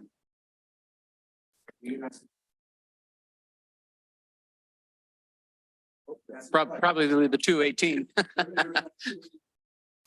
Yeah. We had Yeah. Well, Jesse, I was just saying that this board can adopt the rates as proposed today. They can adopt something less than that today. And in the exceeding years, the next 4 years, they can adopt as proposed or something less or none at all. Those are some of the options. The board at any time in this time period has the option to go back to the drawing board, send staff to an outside consultant, spend the $300,000 to do a full-on rate study for whatever reason this board deems necessary or your staff deems necessary. I think that's what I'm saying. I think that's what I heard Director Boatwright trying to strike some balance and get us down the road a little bit, so we're not bleeding as bad. Understanding we're going to take on risk and liability, but maybe for just cause. And then get down the road a little bit and do a study. I think that's what I'm hearing from Director Boatwright. That's correct. I mean, at any point in time, a direction to initiate rate study in-house or some other fashion to.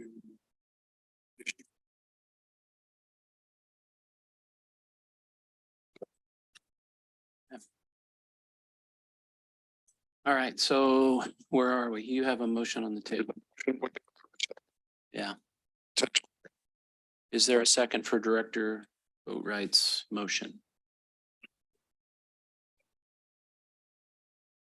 Could we read the motion back, please?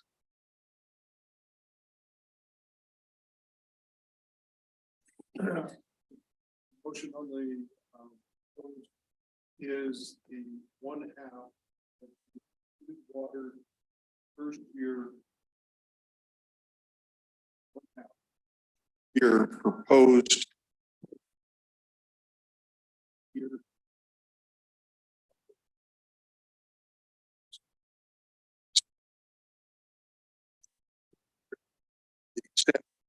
Side. Increase.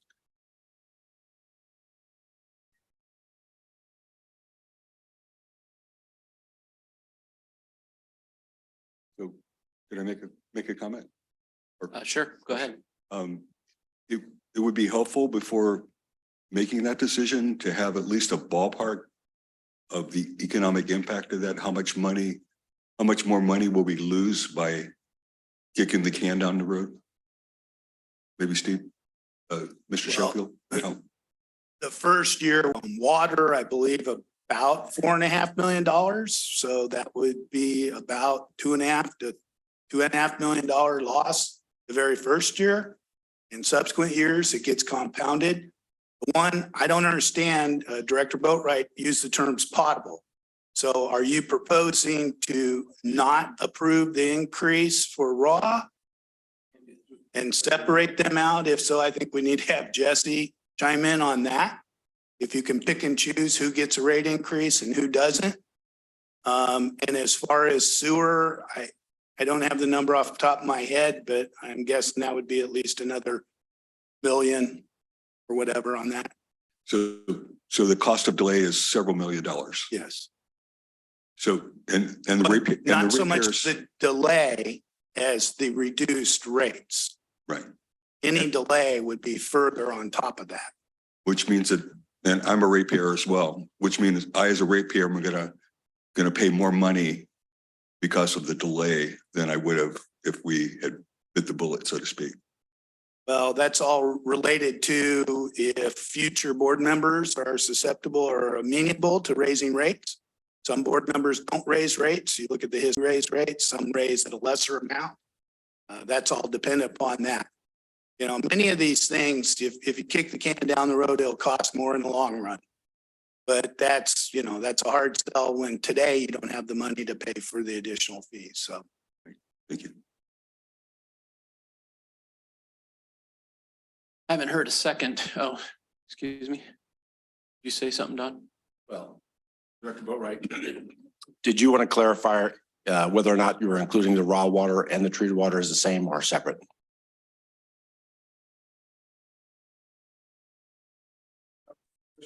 Okay.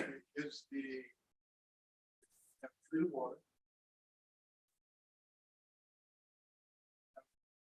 Water customer.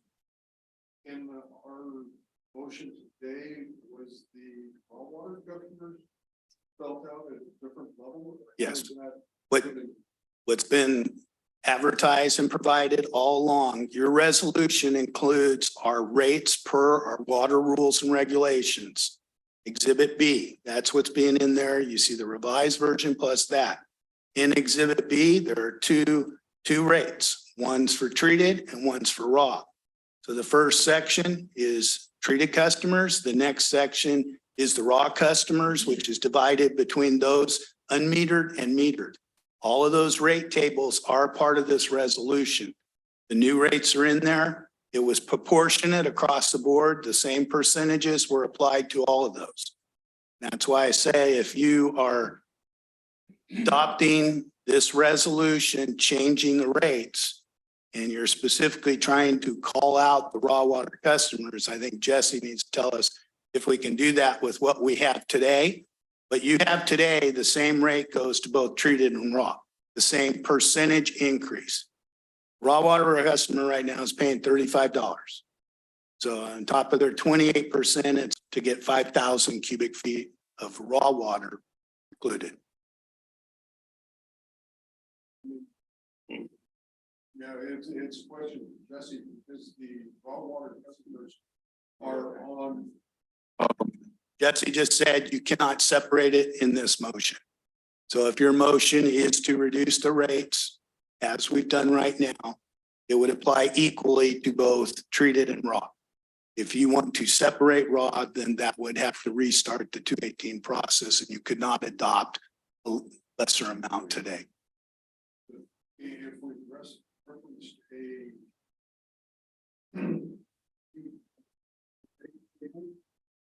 and bottled water, raw, two separate tables. They're in the same exhibit in the water rules in this board packet as provided to the customers. The 218 mailed out included both tables in the same document. That's my question. We have a table that applies to. Jesse just said we can't separate classes of customers with this particular 218. Correct. What's that? Legal 218 process, what's been properly noticed to our customers, what's being proposed and what's here. There's many court cases where you cannot separate classes of customers without underlying support. But what's here before you today, which Jesse just relayed third hand, but you basically, you can adopt, you can do a lesser amount, but you can't pick and choose. This meter size doesn't get this. This raw water customer doesn't get that. It's a package, but in a new 218, a new study, we could separately look at those. We could recommend different options for it. That might be a whole nother can of worms, but as far as what you're here today to do, that's according to our council, according to my understanding, what's available to you. So how does that affect you? You know, the same as it was. Would you like to clarify the water part of it there that Steve's asking about? Drink water, customers who want to have of the proposed first year, subsequent years, to remain in place. First and second year of sanitary sewer customers to be 1/2 proposed rate, subsequent years to. Is there a second for that? Again, you can't say treated customers. The resolution is for the water ordinance, water customers. It's water or sewer. You cannot approve a lesser rate, just treated. So your motion needs to remove treated and potable, and for the water rates as presented, that's it. Thank you, Steve, for that clarification. So it's the water rate across the board and the sewer rate across the board. You can't pick and choose is what he's saying. On the water side, on the water side. So the 14% or the half that you're talking about, half under this particular, correct me if I'm wrong, under this 218 that we have filed that we are contemplating here, if we're going to go down a half, it's treated and raw. can't be separated. That's what I heard from Jesse, correct? Corey, you have him on the phone? Yes. Okay. So fortunately or unfortunately, that's the rules we're under. Yeah. Yeah. One's got our water customers first year, 1/2 of the proposed rate place. Sanitary sewer customers, 1/2 year, subsequent years to stay in place. Okay. Is there a second? Good. You have a question? Comment is, or question, do we have the ability today to approve or to make decisions on the second year? Or are we just making decisions on the first year? So under 218, the maximum you can propose change rates for is 5 years. So what was provided to the customers, what's before you in the board packet is for the next stage. You have 2 resolutions, one for sewer. The resolution as written is per the rates for the next 5 years. The board can choose to approve it as is. They can approve it with a lesser amount for 5 years, as I think he spelled out, or you could approve it for just 1 year and say, we're going to do it next year, or you cannot approve it at all. But what's before you today is a 5-year recommended rate increase under 218. You choose to do a lesser amount or delay it, you can do that. If you want a higher or a different methodology, that would restart a 218 process. So in the Director Boatwright's suggestion to reduce rates now or for the coming year and for the second, to do that today, or can we just reduce the first year and then next year elect to keep it where it is or reduce it? Well, I think like Jesse said, your decision is for today. So what I'm hearing him say is we would reduce it for the first year and then that would go through, that would trickle through the remaining 4 years. If you so choose, you could choose it just for this first year, but you can't come back a month from now and say, I want to change years 2 through 5, unless it was a lesser amount. Correct. So we could. Or we restart another 218 process. Okay. The board can initiate 218 process anytime 3 of the 5 of you decide to. You could lower rates if you so decide to, but to raise rates or restart or do a 5-year plan, we have to go through the noticing and this public hearing, and that's our process. Gotcha. So in the case of the sewer, if we reduce the rates for the It would first year, trickle through the same way. but we could elect to reduce the rates for the first year and then next year take another look at it and either keep it the same or reduce it by half or more. You could. We could do it. But what he's proposing, he thinks it's too high for both years. So he's proposing reducing each of those in half. Thank you. Clear as mud, right? Go ahead, Director Ringen, and then I have a comment as well. Question. So, concerns.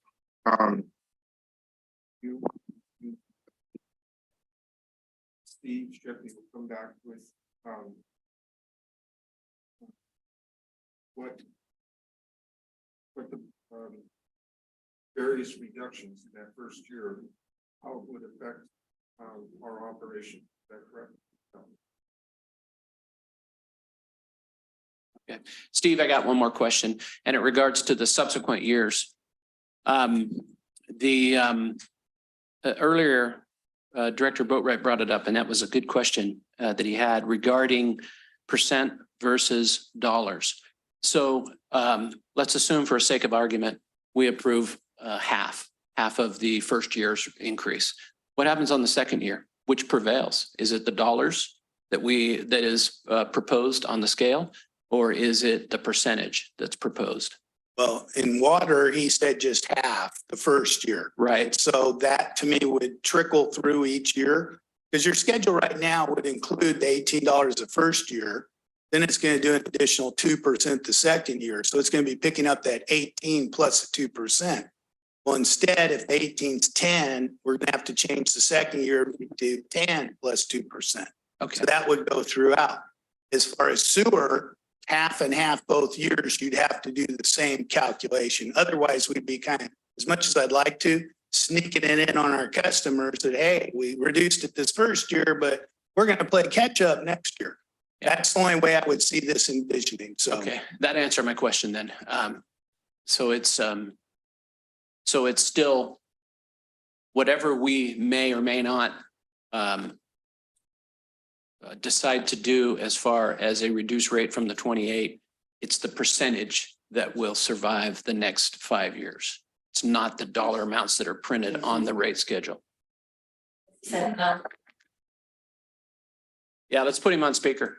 Because I think this is important.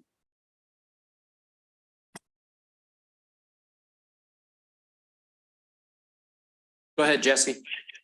Okay, thank you, Jeff. What I see in your exhibit, I do not see percentages. Okay, so when we're talking about percentages, that unless Steve, you are correct, or oops, I'm sorry, let me turn down my. Yeah, Steve said Jesse said. Okay. There you go, much better. Better? Yes. Okay, very good. Okay, so unless the notice described the percentage each year, that was the cap. What I see in your exhibit B are dollar amounts. Now, for example, if folks want to turn to exhibit B in the agenda package, page B1, what I see, and I'm just going to use this as an example, 1 inch meter or less, effective on 8/1/2023 is 82.54. Let's say, for example, the board wants to adopt a rate of $80 instead of 82.54. That is fine, less than what was proposed. Now, effective 7/1/2024, you have a rate of 84.69. You can keep that, or you can reduce it. You can't go above 84.69. If you take, for going back to the first year, if you take the $2.54 out, you can't add it to the 84.69 in year 2. Is that clear? Yeah, sort of. So the dollar amounts are the ones that survive down the line. Is that what you're saying? Yeah, unless the notice described percentages. I'm just going off exhibit B. Perhaps we should give Steve a moment here. Yeah, he's calling it up right now. Okay. Tables, the subsequent years.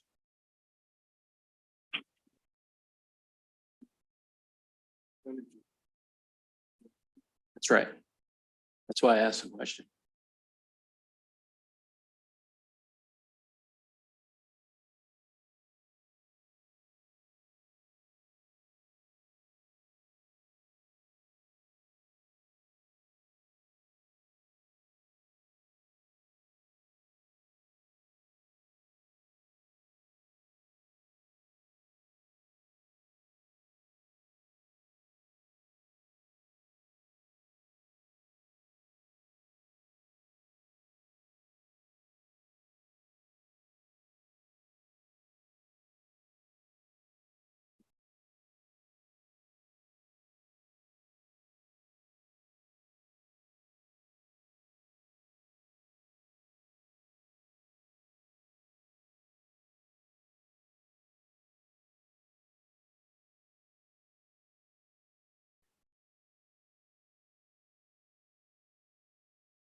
Steve, this is Jesse. I'm looking at the notice now, and it looks like you have percentages and dollar figures in your notice.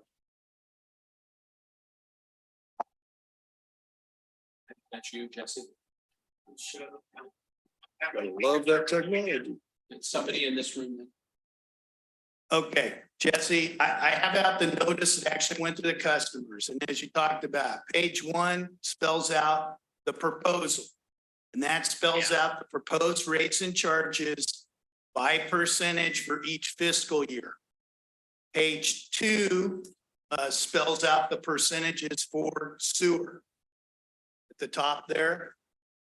And then page 3 is where I was mentioning before, there is by year, the treated water amounts, the raw water, metered, MID, and sewer.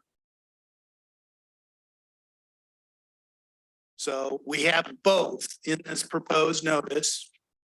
I think, depending what the board wants to do, the percentages could go across. And with these tables would be revised. Or we could just do pick a dollar amount and we'll just put that in there, I guess. Does that help, Jesse? It does. And I think we covered, unfortunately covered The fact both that you have bases. both percentages and dollar figures in the notice, that limits, that restrains your options. The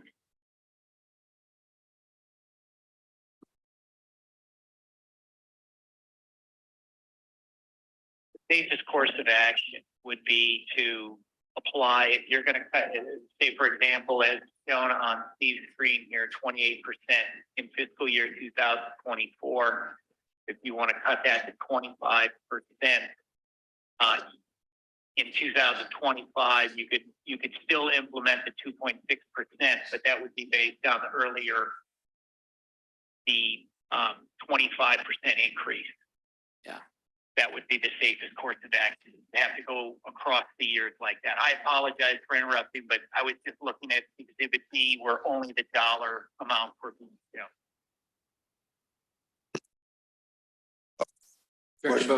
Question for Jesse.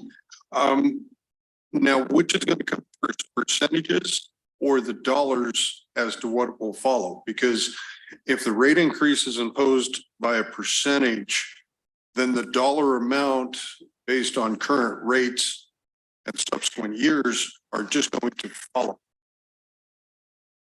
Correct? Correct. So I think my motion and in subsequent years follow it well. It's just the dollars scale. It's going to be 1/2 of the dollar. Right, as far as the new dollar schedule, or they'll see it in their first bill. All right, so you're standing by your motion. Okay, so is there a second? Not hearing one, guys, lack of a second. Okay, is there any other proposals? Director Ringen. This question for Jesse. Am I mistaken? Past the rate increase this afternoon as presented, and prior to the time that it would go into effect, that we would have an opportunity to discuss with staff, especially Steve Sheffield, as to what effect using that 28% have on the organization operation. You hear that, Jesse? Once adopted, the board could always approve lower rates. Once adopted, the board could always adopt lower rates. That answer your question? See, that's exactly what I'm thinking is that we don't have actual figures. We were at 28%. We all want to reduce it, but I'd like to know the damage going to be caused from our finance director. I'm sure he'll tell us. I'm sure. But I mean, maybe it's something that we could sort of live with. Yeah. All right, so is there any other motions or are we just gonna take this back to staff or what do we, I'm all ears here. Yeah, I would question. Director Kern? Hold on, Director Boatright's commenting. Okay. Jesse, we've already had a motion second and a vote that failed on the Proposition 218 as proposed. We've been unsuccessful at a subsequent motion gaining a second. Where does that leave us? This item? Go ahead, Jesse. I'm thinking.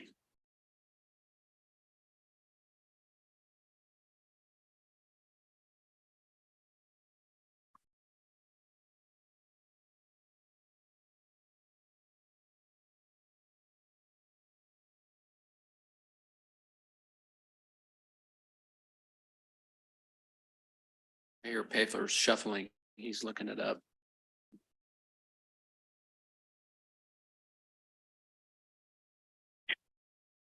Yes, you can, it would be called a motion to reconsider, Director Boatright.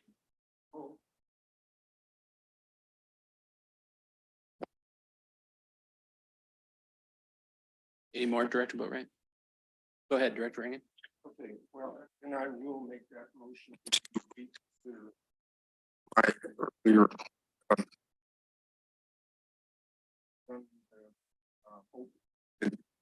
information from Steve Sheffield in the finance department and staff so that 28%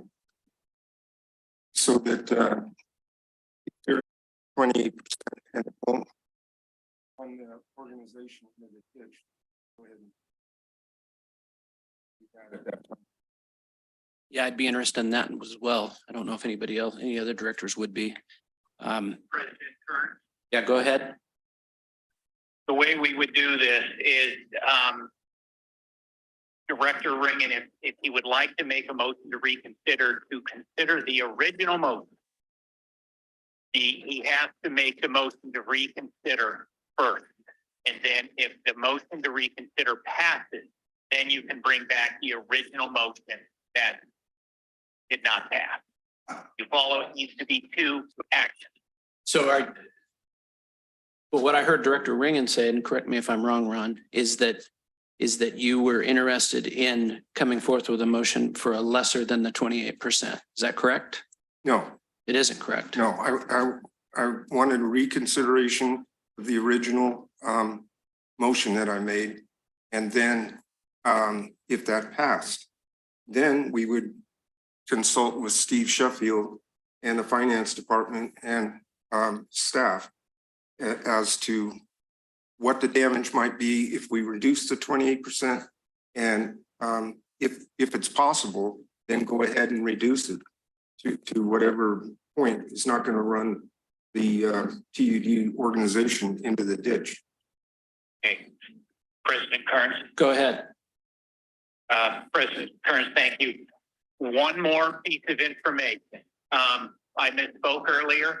There is a case where the board can continue this public hearing to a different date and time. You have to select the date and time at this meeting if you wish to continue the hearing, okay? So if the board does not necessarily need to make a decision at this hearing, you can continue it, but you have to select the date and time now so that the public has noticed when the hearing is going to be continued. What's the notice window? Is it the standard 3 days for a regular meeting, or is it something greater than that? You know? Sorry for these questions, but we need to know. Yeah.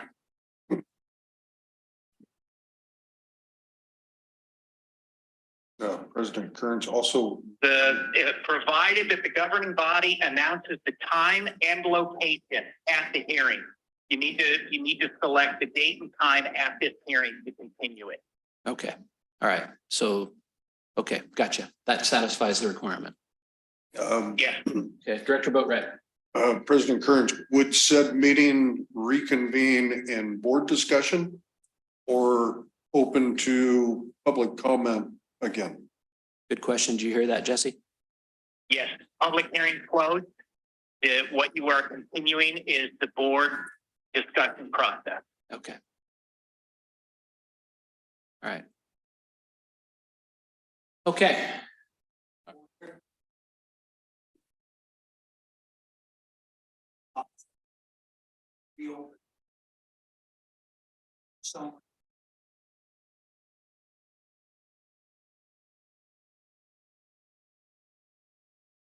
Did you hear that, Jesse? No, I got fragments of it, but it sounded like the gentleman was asking for another public comment period. Well, without a doubt, there'd be another public comment period, and what the board could do to accommodate that is simply do it under public forum when the board continues this the discussion of this item. You would simply have, if folks want to talk about the rate, have them do it during the public forum. Okay. All right. Just like we did today, only we had a slot for this comment. Director Balin. That's correct. You would specifically invite comments on the 218 during public forum, unlike today. Okay. Thank you, Jesse. Director Balin. Yeah, I appreciate that. I think what Mr. Buckley was asking is, since the people are here and since we've had a lot of discussion here, that the public that's already here would like to comment on our discussion. Is that correct, John? No.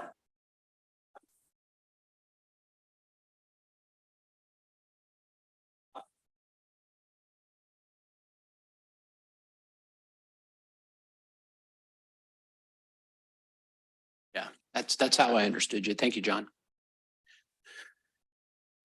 Okay. All right. So your motion died from lack of a second. You made a motion to reconsider the full 28%, and then if passed, talk about lowering the 28%, correct? Right, with the finance department and staff. Okay. All right. And Yeah, of course.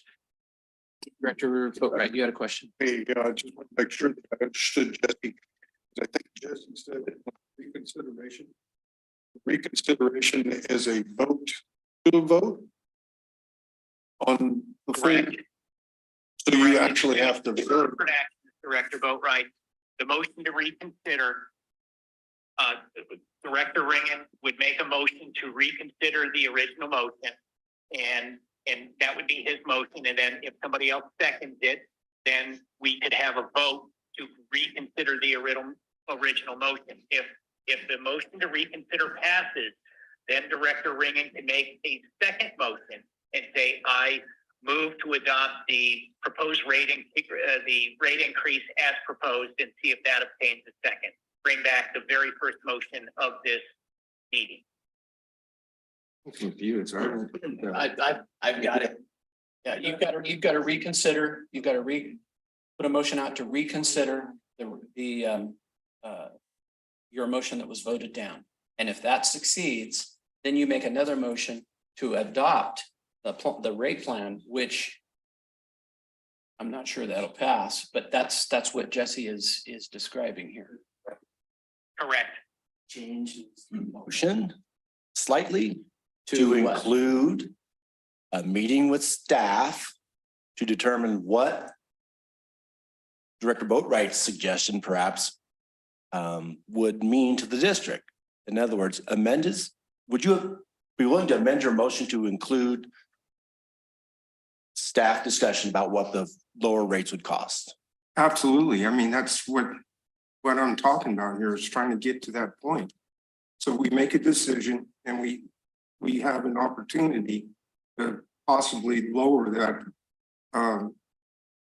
28%, but we'll have the knowledge of what sort of damage it's going to do to TUD, or if we can sidestep it and maybe it won't hurt that bad. I don't know.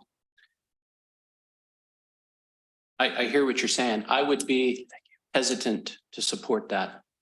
I would be more in favor of having staff go back and figure those numbers. And then we have another meeting in 2 weeks or whenever it is. And so that we have all the information at that meeting, and then we can go from there. We could consider the 28. We could consider something less. We would have all options on the table. We wouldn't be locked into anything. That's something I could support. Director Jacobs. So just to clarify what you said, or my understanding, we would, the suggestion would be to defer the meeting or to reschedule a second meeting to give staff an opportunity to provide us with a menu of options of what the impact on the operations and the would be with various levels of rate reduction from the 28%. Is that? Yeah, I haven't what formed you're that saying? into a motion yet, but that's where my That's mind's just going. Yeah, and I would just like to say it makes sense to me that we make, as a board, we make informed decisions, not shooting from the hip. Oh, we're gonna cut it by a tenth or a half or Yeah. 3/4. You know, we're just pulling numbers out of a hat. But we need to make informed decisions. Okay, yeah, if you make this reduction, the impact is going to be umpteen $1 million. If you make this reduction, it's going to be umpteen $1 million plus. So. Okay. That's. All right. So we do have a motion on the table by Director Ringen. Is there a second?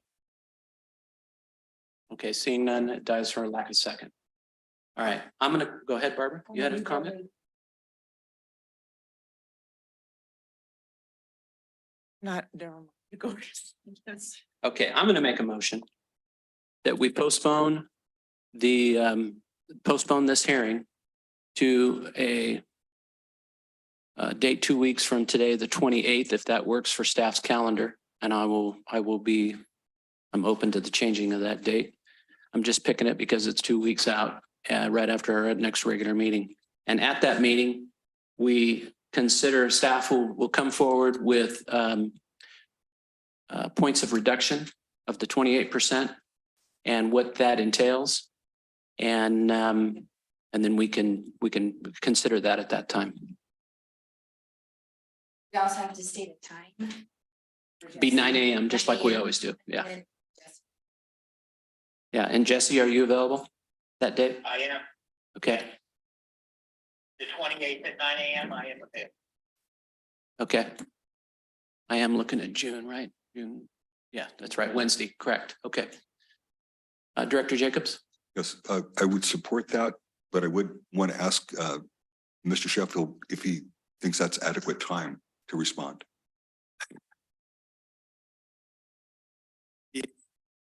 You all know me, but most of these people probably don't, but you know, I've told you all along for the last 6 months, this is coming. Here's what it is. We've done over 8 different presentations. I provided you what the effect is if we go to a flat rate, we go whatever. So unless you're giving me some more specifics, okay? If we just take, you know, everybody says we're doing 37% over 5 years. Divide by 5, it's 6.7%. We do that flat across the board. We're gonna have a deficit of over $14 million based on the projected cost. Farther out you go, the harder it is.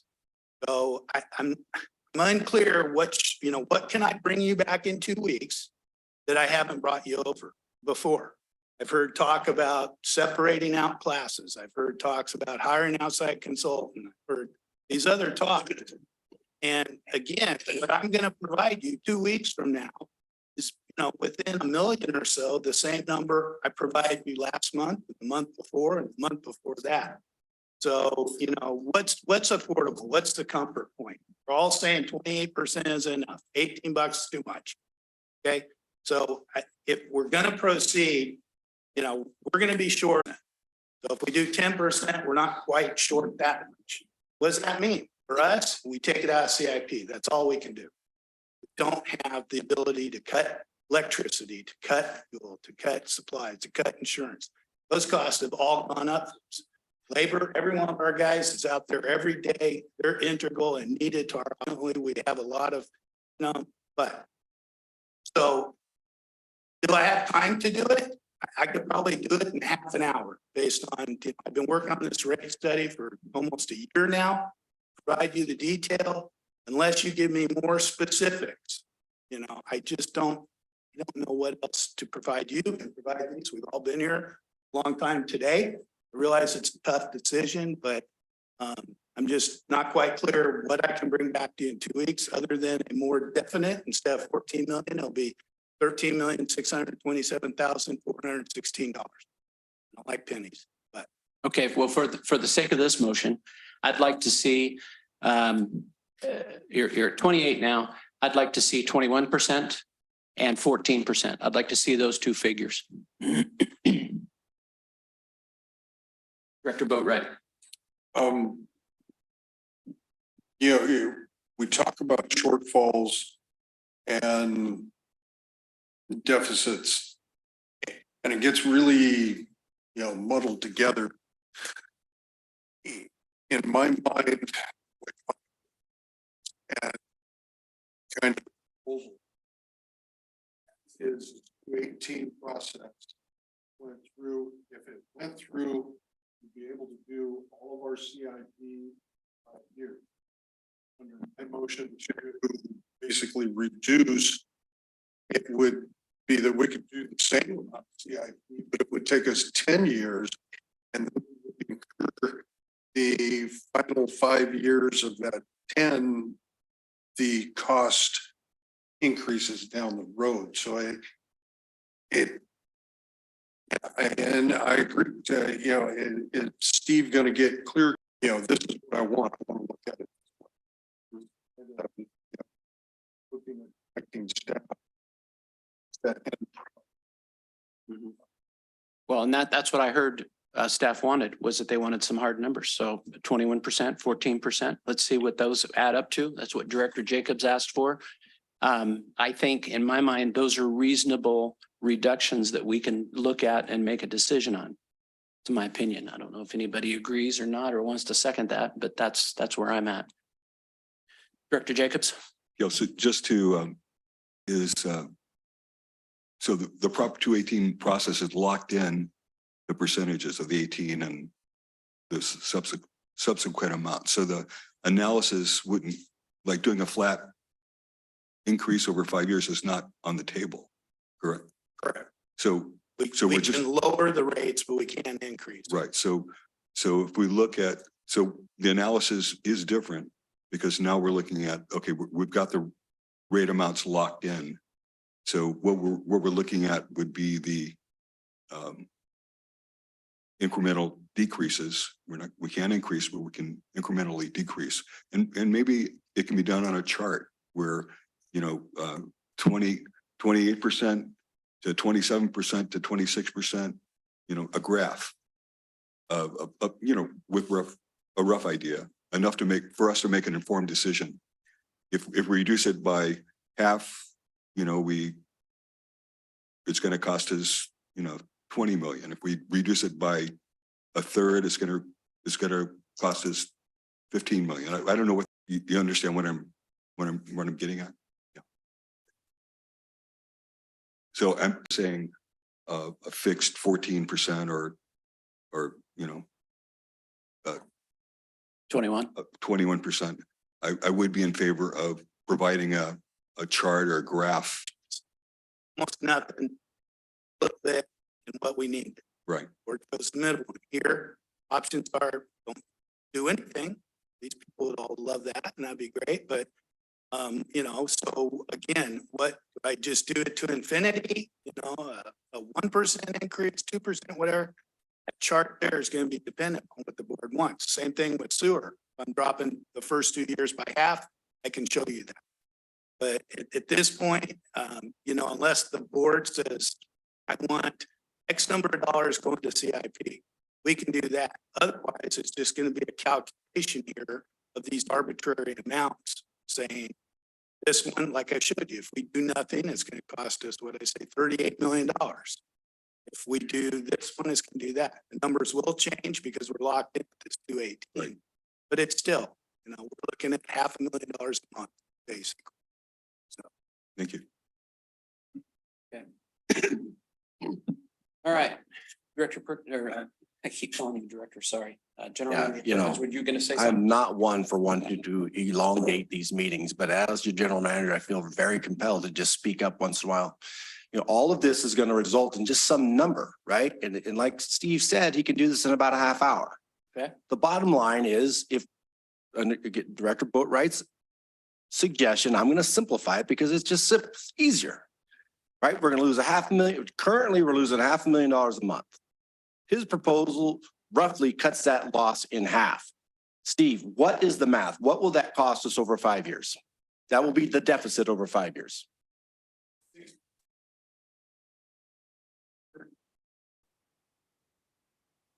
So that's going to be $15 million out of our capital budget over 5 years. Simple.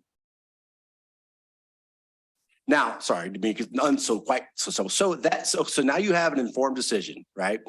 Your staff's gonna have to pull back $15 million out of its 5-year capital. It'll push that capital out to years, like you said, out to maybe 10 years. And now you have some time to go, okay, now, is that really what we want to do? Maybe we want something a little different than that. And you have the option to tell staff to go out there and run into another 218 notice, do another rate study with a real goal in mind of something.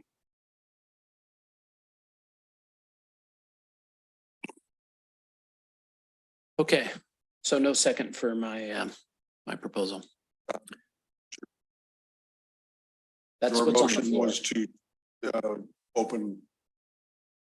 reconvene on the 28th. That was my proposal and come back with a 21 and a 14, so we can analyze that. We're not getting any support for that, so. I support the. Hold on, Director Boatwright was speaking. Go ahead.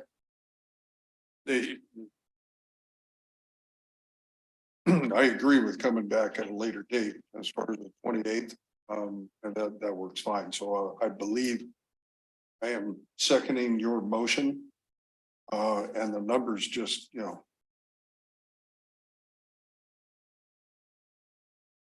that they're kind of. Okay, go ahead, Director Jacobs. I support the motion, but I would like to modify it to provide more data points than just 2. And because there's a level of pain, like how much pain can we sustain by reducing the rate increase? So those data points that you brought up earlier, a sliding scale from the 28 down to say what? 14? Why not one? It's a chart, it's a formula, right? What's that? That's probably not necessary, but maybe. I'm not going to amend my motion quite that drastically. I'll amend it from 28 down to 14. If you can show those data points, Steve. And if you guys don't want to second it or don't want to vote me down on that, that's fine. But I think we need at least personally, I think we need at least a 14% minimum. You would have been that from 28 to 14, say at a 4 or 5% increment. So we don't need to look at 14 number lines across. Can you live with that, Director Jacobs? Yes. Okay. Let's do it with, what is it? That's 10%.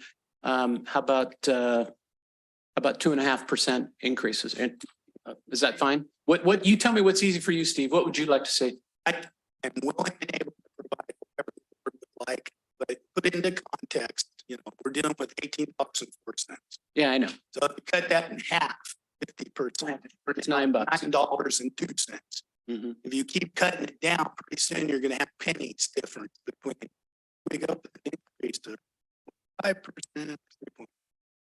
Let me take it running. I think I know what it's looking for. I can have it in a format. We can play what if, what we want to do with it or whatever. It really comes down to the board has all said 28 is too much. So in your mind, what isn't too much? If anything less than 28 is going to result in some risk of liability for failure from CIP that gets pushed off or whatever. 18 is not okay. 9 okay. It's 4.5. We keep on that scale. I'll have it in a format we can look at. You'll be prepared to answer those questions at that time. Get the pennies. Like pennies. I'll take the pennies. Okay. Yes, I am. Yes, I am. Come back with the schedule. Exactly. All right. I'll second water. For both. Water, to start with, water and sewer. We can discuss whether we want to drop sewer off or not, or change one and not the other, whatever. But for now, that's what we need to do. Correct. It's a Wednesday. Better look at my schedule first. Yeah, because there will be a public comment. We are bound by that. We have to have that. Hold on. Let's make sure we get proper continuity here. I can confirm with Jesse that the protest period is continuing. Like we started a public hearing. Protest period would not stay open. Correct, Steve. Okay. All right. Good. That was a good question. Thank you, Steve. All right. So where are we? Did we have a second or not? Okay, second. Take a pick, Melissa. David, Director Boatright, he's sitting next to you. Okay. Okay. All right. Any discussion? Okay. All those in favor of the motion, say aye. Yes. Aye. Opposed? Motion passes 5-0. We'll see you here on the 28th.